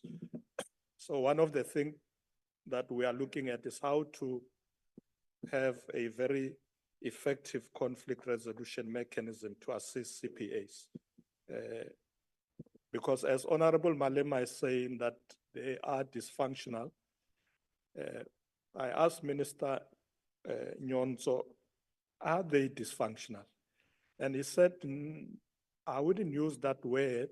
There may be one or two, but some of them, it's non-compliance. They are not necessarily dysfunctional. And non-compliance could be brought by this issue of conflict or lack of training and so on. So I think, but we need to agree that it means there is a problem with CPAs. And the question of the functionality of these CPAs should be a critical one, given the direct impact it has in the life of communities, the efficacy of the country's land reform program. Because when you come to dealing with communal land, you rely on them to be able to deal with this problem. So it means they have to be effective in their operations. Honorable Speaker, in order to capacitate CPAs to address identified challenges, government has been engaging at different levels with various role players in finding common ground on implementing corrective measures to support and strengthening them. This includes the development of a policy framework that will address the challenges and particularly conflict that has emerged on the issue that is faced by CPAs. I think when we conceptualized them initially, we did not anticipate that it could be an area of huge conflict. To this end, the 6th Parliament, as members are aware, has already passed the Communal Property Association Amendment Bill. And this bill is currently being considered by the President for assent. Among other matters, this bill seeks to amend the Communal Property Association Act of 1996. So this is the journey we have traveled. 1996, we started with this. And it will be amended so as to insert and delete certain definitions to provide for clarity on the objective of communal property associations and to extend the application of this act to certain labor tenants that were not covered before, who have acquired land. Now, in my capacity as a chairperson of the Interministerial Committee on Agriculture and Land Reform, I will build on the good work that was done before and the progress that was made before my time to supporting CPAs to become fully functional entities. In this regard, I briefly engage, as I said earlier, with Minister Nyonso so that we immediately come up with a very clear program. And we've agreed that we will ensure that the issues that we discuss at the Lekgotla, Cabinet Lekgotla, are immediately implemented because in our discussion, Minister Nyonso also agreed that, in fact, if you look at where we started with land reform, where we are now, we're moving at a slower pace.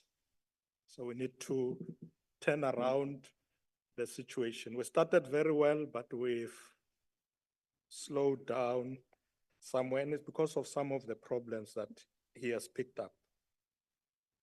Honorable Speakers, I conclude the Communal Property Association Amendment Bill, once assented by the President, will provide for the establishment of a Communal Property Associations Office and also the appointment of a registrar of communal property associations that will assist these entities to work effectively, improve their relations with traditional councils, because this is another problem. In our discussion, we found that in some areas, traditional leaders want to be the one that deals with the issue of land and the issues of title deeds. So there is now conflict with the CPAs. Traditional leaders says, now you CPAs, you think you are in charge. These are our people.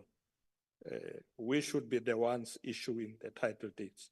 So we are going to look into that through these legislations to try and regulate this so that there is synergy between the CPAs and traditional leaders. Lastly, Honorable Deputy Speaker, we remain focused on building the types of capacities for CPAs that will contribute to the betterment of livelihood of communities in all our rural areas and all our communities also under traditional leadership. Honorable Deputy Speaker, I thank you.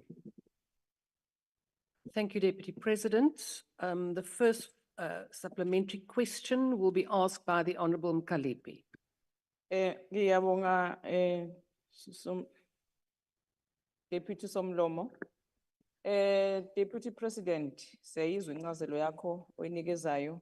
Siyajabula futhi ukuthi uyakubeka ukuthi nani niyakubona ukuthi ukubuyiselwa komhlaba kubanikazi bawo kuhamba kancane ngonwabu lonyawo.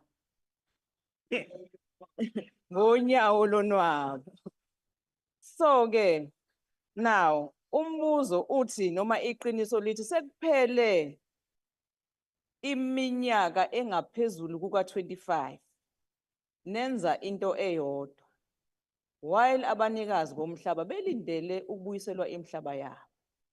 Ngakube idepartment noma umnyango lo esikhuluma ngawo uthi uhlangane naye uminister unayo yini capacity, ngoba thina mesibuka la njoba sihleli la iyona engekho to deal with such issues.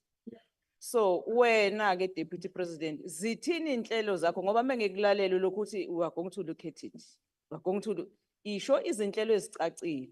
Sake sakubuza ke ngaphambilini ukuthi yini indaba ungasithathi isinqumo lesi sokuthi we must expropriate land without compensation. Awuzange futhi nakulonyaka usiphendule ngoba lezi inkinga zakho zingaphela nya nabantu abafuna umhlaba wabo ubuye ngokusheshsha. Sicela nje ukuthi ungene ngqo odabeni. Siyabonga. Honorable Deputy President. Thank you, Honorable Speaker. Mangbonge, Honorable Mkhalip. Siyavumelana sonke, akekho umuntu ophikisayo ukuthi indaba ye-land umhlaba redistribution iloko ihamba kancane. Siyavumelana sonke ukuthi I'm not sure about the phrasing inyawo le something. What did she say? Inyawo, yeah. Inyawo lonwa. Meaning? Inyawo lonwa. Inyawo lonwa. Okay. Sesiyashintsha ke njengoba bengisho ukuthi uma sihlangana no minister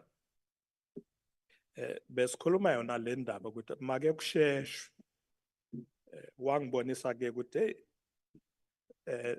nalu daba fanele silungise lalama committee. We need to assist them and the conflicts, train them. We may even have to relook at some of the models that we are using that are slowing us down. Because all of us agree that the struggles of our people hitherto has always been the struggle for land. So it's not something we can try and brush aside and do business as usual.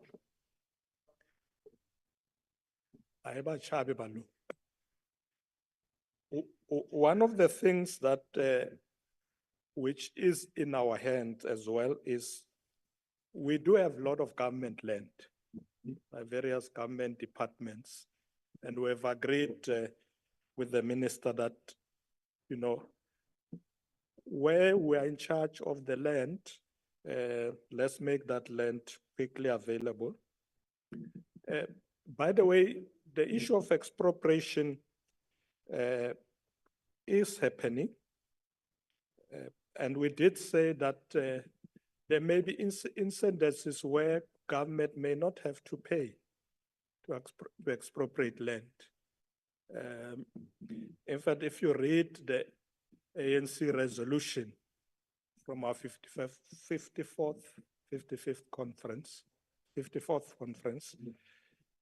you will see that it is phrased that way, that where possible, you can expropriate without compensation.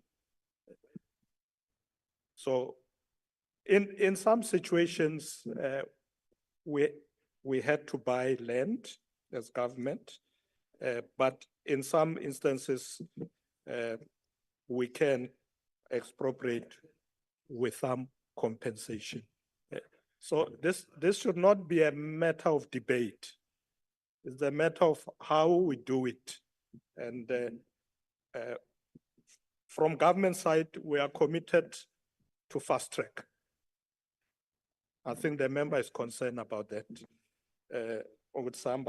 So, Honorable Mkhaliphi, we will fast track. Honorable Deputy Siyabonga. President, there is a point of order. Honorable Manye. Please take your seat, Deputy President. It's actually just a point of privilege, Deputy Speaker, that the Deputy President is misquoting his own resolution. His resolution of the 54th conference does not say what he's saying. What he is saying, Honorable Manye. Okay, let's hear. he's allowing me to clarify him. The 54th. Honorable Manye, you have to ask a question of privilege. Yes. You're not argument Not or just debate. take it. Thank you very much. Yes, honorable member. Thank you What very is much, misquoting the Speaker. conference resolution? I wanted to say that Honorable Manye should ask the Deputy President if he can take a question or not, and start from there, not just jump and ask a question. It's very wrong. Thank you, honorable member. I have ruled on the matter.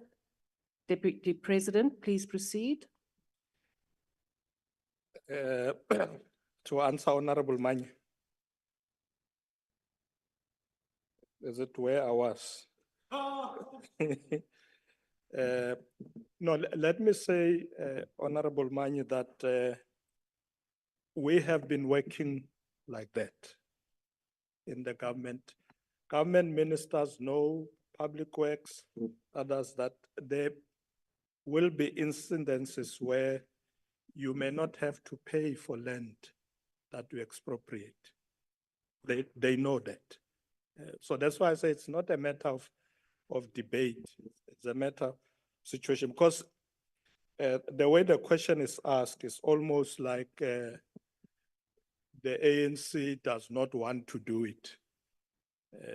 You know, we don't want to expropriate land without compensation. We said there will be incidences or situation that will be done.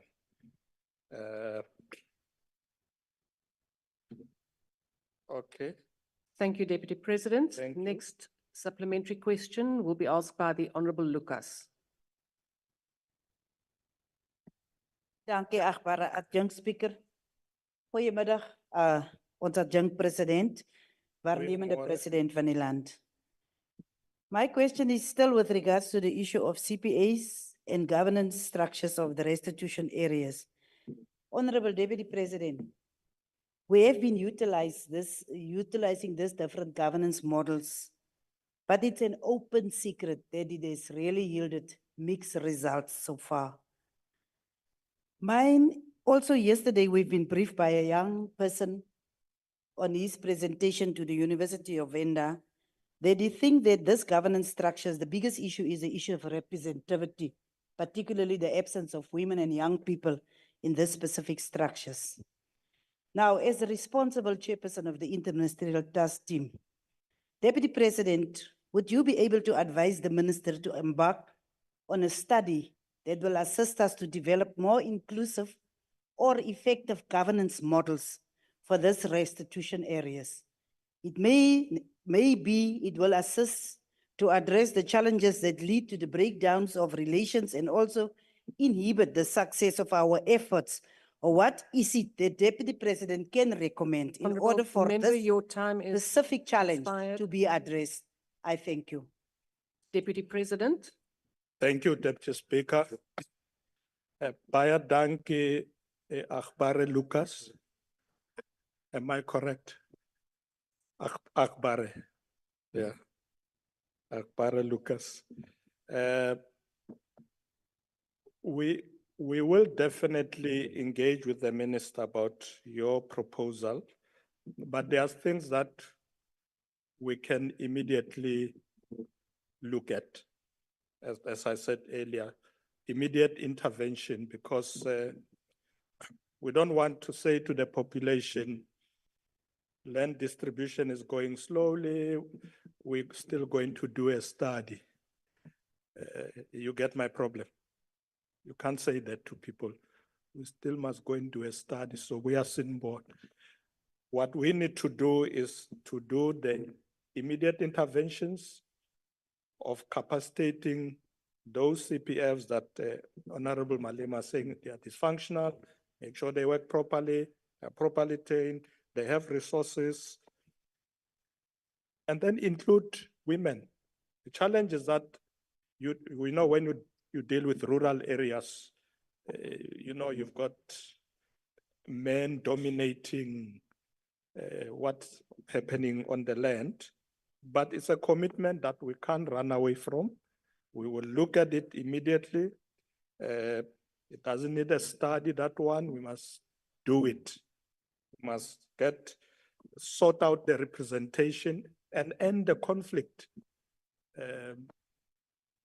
I'm convinced that if we can have more women serving in CPAs, we'll have less conflict. Amadoda ayahlupha nje. I think the men are not happy with that comment. But I think honorable members, let's do it. Let's sort out the representation. Let's get women on board. Yes, we always do studies, continue to learn from other nations. That will happen. Baie dankie, agbare Lucas. Dankie, agbare Adjunct President. The next supplementary question will be asked by the Honorable Nana. Thank you very much, Deputy Speaker. You are right, Deputy President. 2.8 hectares of land is on the hands of the CPAs, and government shouldn't allow such amount of land to lie fallow. But the sad reality is that it remains as such, and I'll tell you why. As recent as last week, the Portfolio Committee on Land and Rural Development received a briefing from the Department of Planning, Monitoring and Evaluation, showing an alarming 75% failure rate of CPAs and property trusts across the country.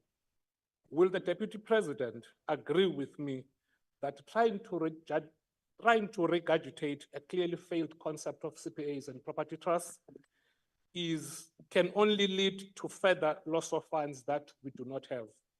As Einstein crisply defines insanity as doing the same thing over and over again, expecting different results.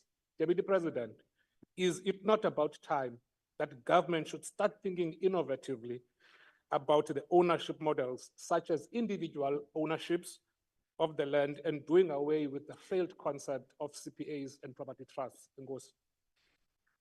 Deputy President. Thank you very much, Honorable Speaker. The first thing, Honorable Nana, that we should agree on is that land should not remain fallow. We give people land, it must be used, and we must support them. I said to the Minister of Agriculture last week, I want to see the emerging farmers, people who have acquired land, let's support them. And we've agreed that we're going to get a lot of these emerging farmers to be supported so they can till the land. So that's the first thing we should agree on. The second issue you raise, it's something that I was asking some of my officials about, that we relied on one model for 30 years. Isn't that a time that we relook at the models? I was not very keen to immediately say, no, let's ditch the model of CPAs. But thinking about other models, I think it's something that we must look at, including the possibility of individuals, as you said. But for now, let's fix the CPAs as much as we can, but make sure that we support those who want to till the land, emerging farmers, and then we relook at models. We could have one or two different models that you can even use at the same time. So it may not be a question of either or. Is it CPAs or individual model or whatever, but it may be a combination of these models that will help you fast track the resolution of land redistribution. Thank you very much, Honorable Nana. The last supplementary question will be asked by the Honorable Mashlatsi.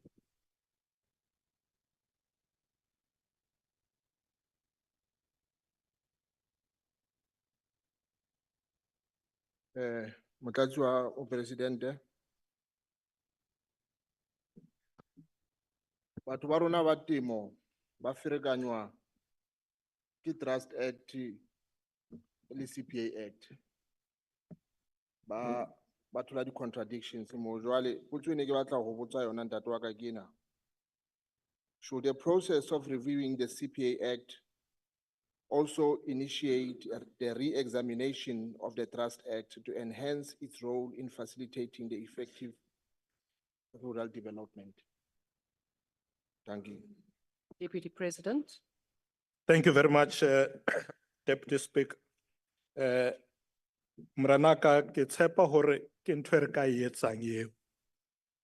As I said, I've already agreed with the minister that we need to review and amend legislation where we think there are problems. So if the Trust Act is frustrating people, ke tshepa re shebe le yona.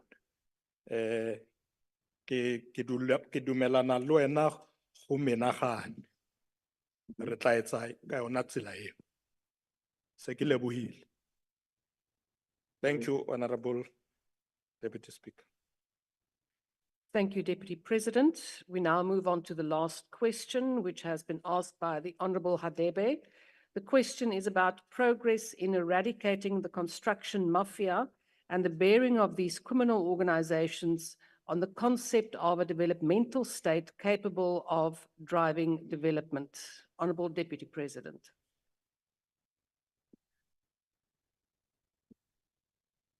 Honorable Mente.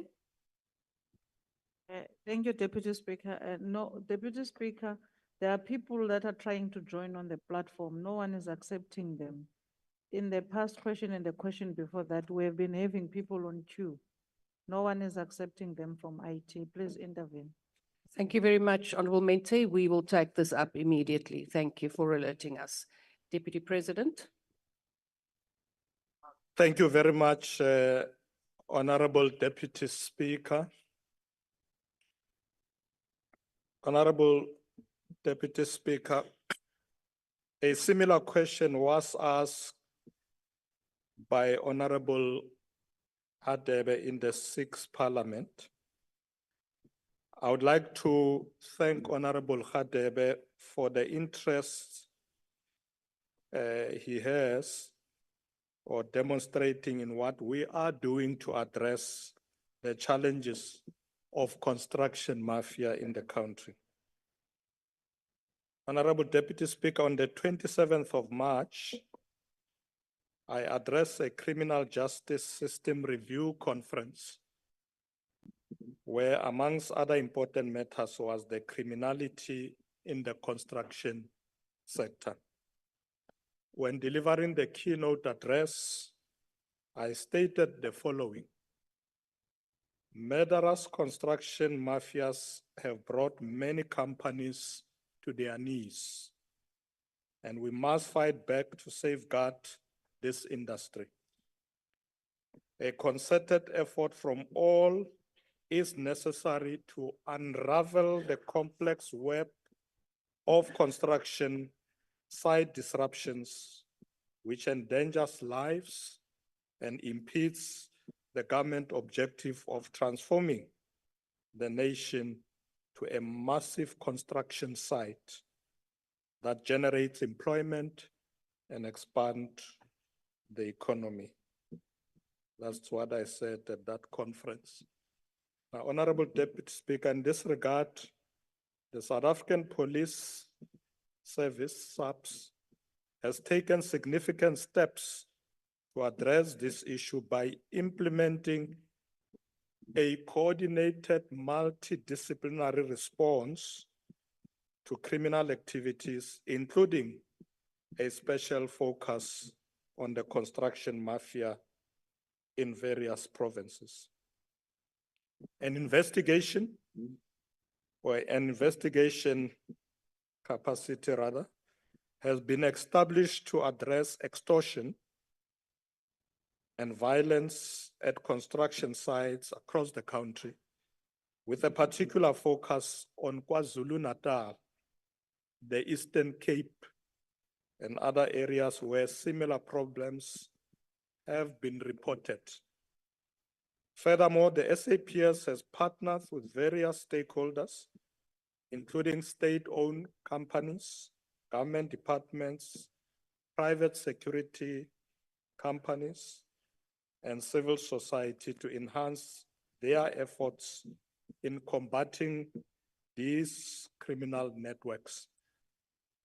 Honorable Deputy Speaker, as government, we have committed ourselves to address this challenge through the introduction of policies that will curtail and eliminate mafias in the construction sector.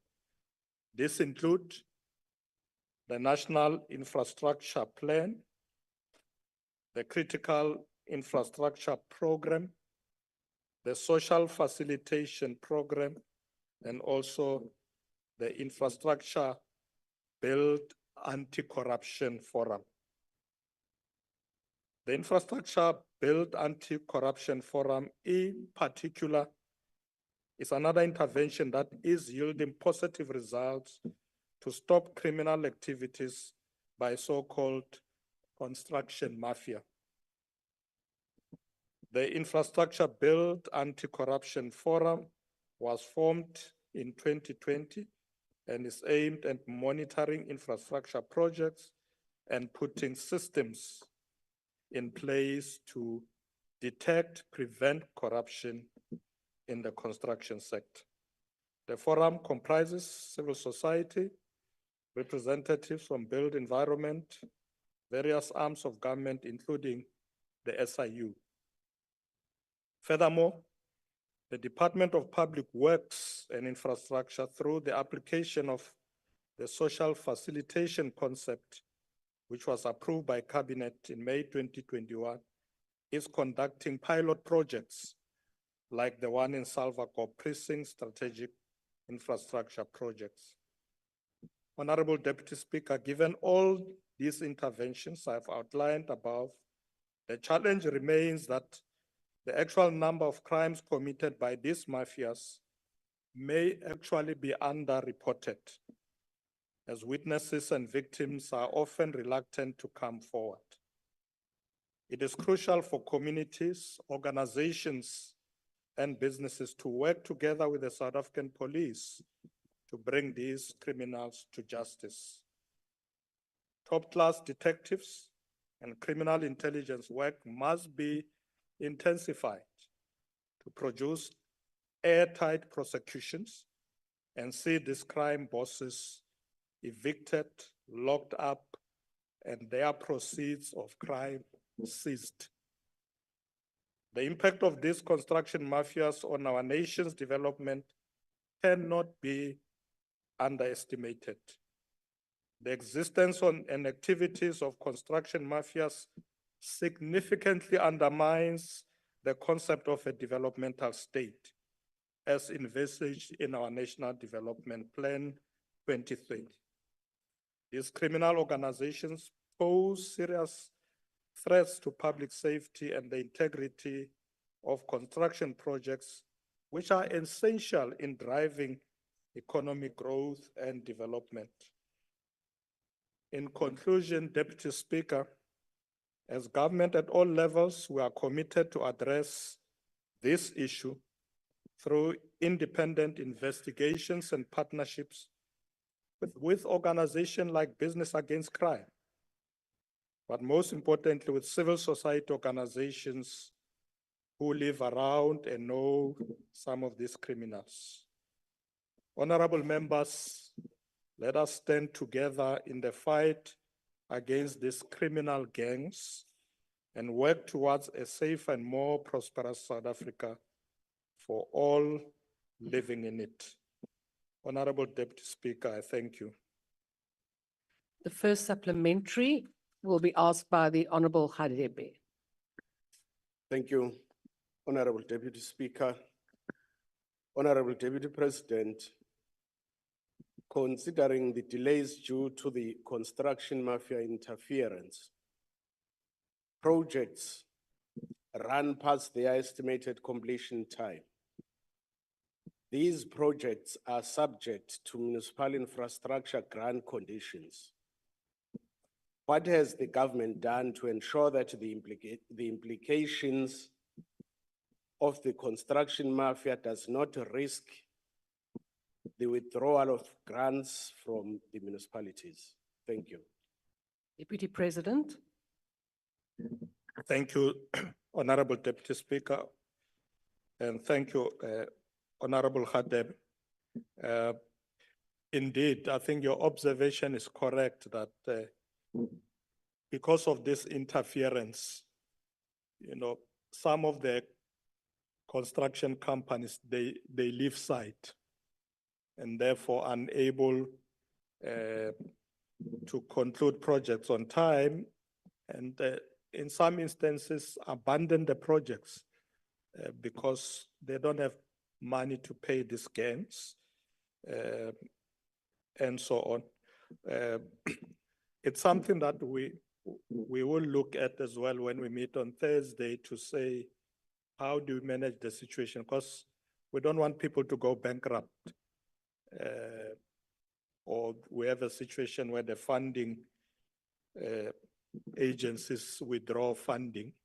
So I think if we put good plans to safeguard construction site, it will give people courage to continue.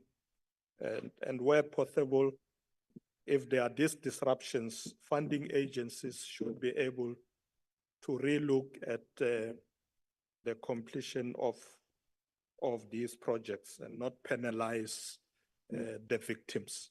It's something we'll look at. Thank you very much. The second supplementary will be asked by the Honorable Piri. Ndi kholiwa Mlangadzulo. Mudadza President, the construction contributes to the increase or gross capital formation in the country, which is currently low and required to be increased. It is also a critical part of inclusive economic development and job creation, and therefore there's a need to be a coordinated approach to eradicate the scourge of extortion and criminality in the construction industry.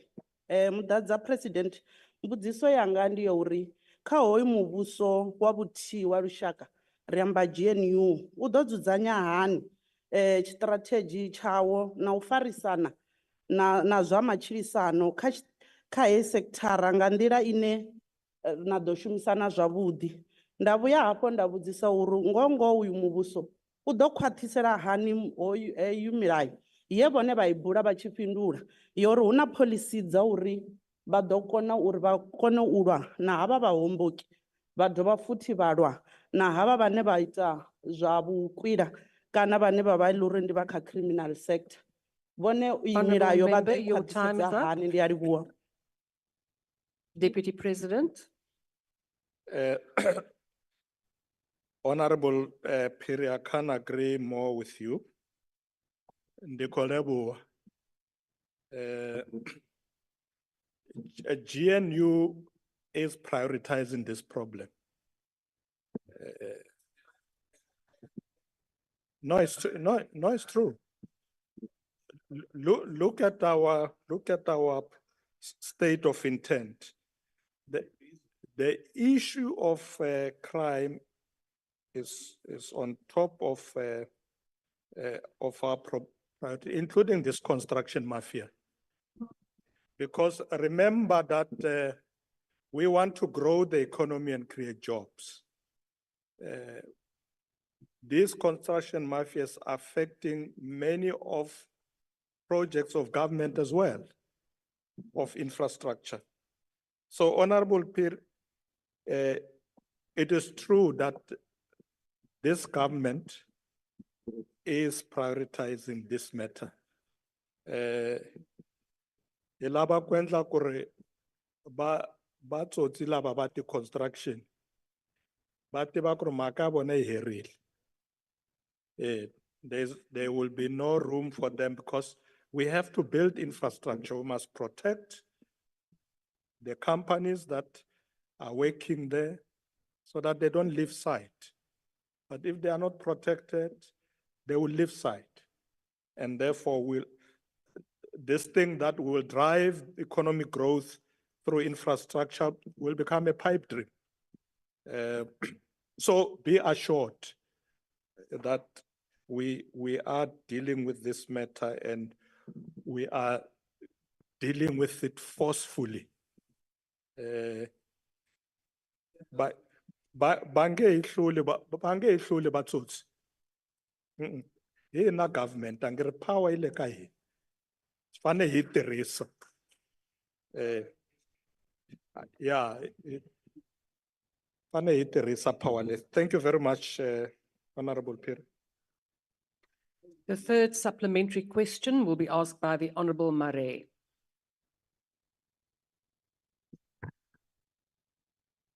Deputy President, the question is around how can national government work closer and together with the private sector, civil society and other government spheres to not only tackle but prevent further interference by the construction mafia, and what laws need to be reviewed and strengthened in order to curb the scores of these criminal organizations. Thank you, sir. Deputy President. Thank you very much, Honorable Mare. I did say earlier that in our commitment to eradicate crime, we want to work with the private sector. There are in some provinces what you call business against crime. I personally had an opportunity to work with them in Gauteng when I was MEC for safety and security. And our partnership was very I remember we also had a plan, what we call sector policing, and we will focus on particular areas, but also one of the things that government is doing is to have specialized forces to deal with particular crime. You'll recall that there was a time when South Africa had a big problem of cash in transit and those kind of robberies. And we had to put a special team to focus on that. So some of these problems require that kind of approach, where you have a special dedicated team to deal with the problem and wipe it out. That's really what we must do. The private sector have resources. In fact, if you look at the number of private securities in South Africa, the number is as big as the police force. Far more than the police force. Now, where are they using that? So we need to bring them on board and say, I'm here, including your metropolis, we bring them. Those of you who live in Johannesburg will know that every time you go home, there is a roadblock, but they are just looking for traffic fines instead of fighting crime. So I'm going to tell the mayor of Joburg, forget about traffic fines. Let's focus on the real problem. You know, and you know, they will, well, those of you who go to the airport and so on, you may even miss your plane because abantu benze roadblock bafunana namatikiti ubhatala traffic fine. Those people must be put to good use. They must go, that campaign that Minister Senzo was doing in the Western Cape with the Metro Police must happen in Johannesburg. They must go after the criminals and stop inconveniencing innocent citizens who are trying to go and catch a plane, because there's a roadblock in front of the airport. I'm sure Ladumela, niyavuma ne? Ake ba focus ku crime labantu. Let's go with them there and deal with the criminals. Yeah. Because you know, a traffic fine, you can send me a notice at home, I'll receive it and go and pay. Let's focus on crime. After next week, Thursday, siyabalanda labantu bama metro. Ngibafuna la kule campaign of fighting crime.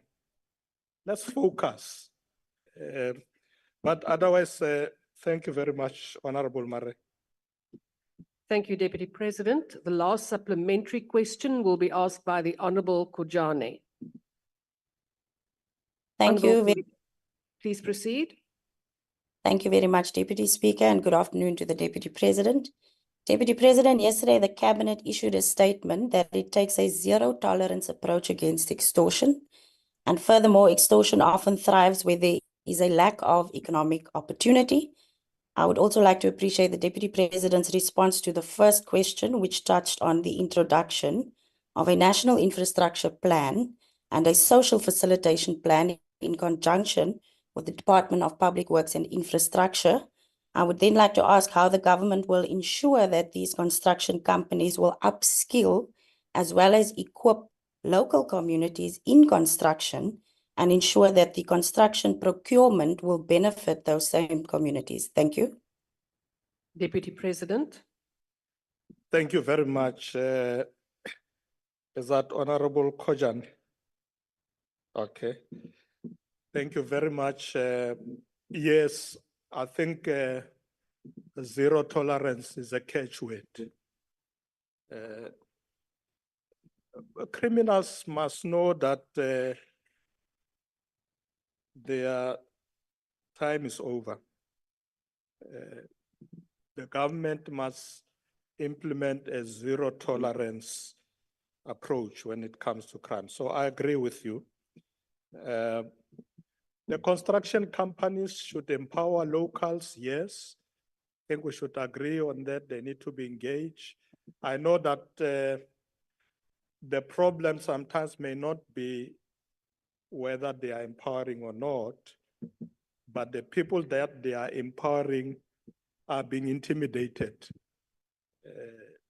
You know, it's not big companies that are extorted, because big companies sometimes appoint local companies, and these criminals, they target those local people. Say, hey, you want to continue to work here?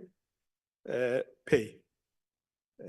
So that's the problem, but I think it's an important question. So honorable members, I want to assure you that we will implement a zero tolerance approach. There's a member was saying to me, you have too many meetings, can you check? Yeah. So you think I'll forget my meetings? No, I won't. It's my job to meet people and give direction. This country must work. This crime must be defeated. Our people must be free so that we can build this beautiful country together. Honorable Deputy Speaker, thank you very much. And thank you very much to all members. Honourable members, that concludes questions to the Deputy President, and I thank the Honourable Deputy President. Members, please stand and wait for the chair and the mace to leave the chamber. That concludes the business for the day, and the House is adjourned.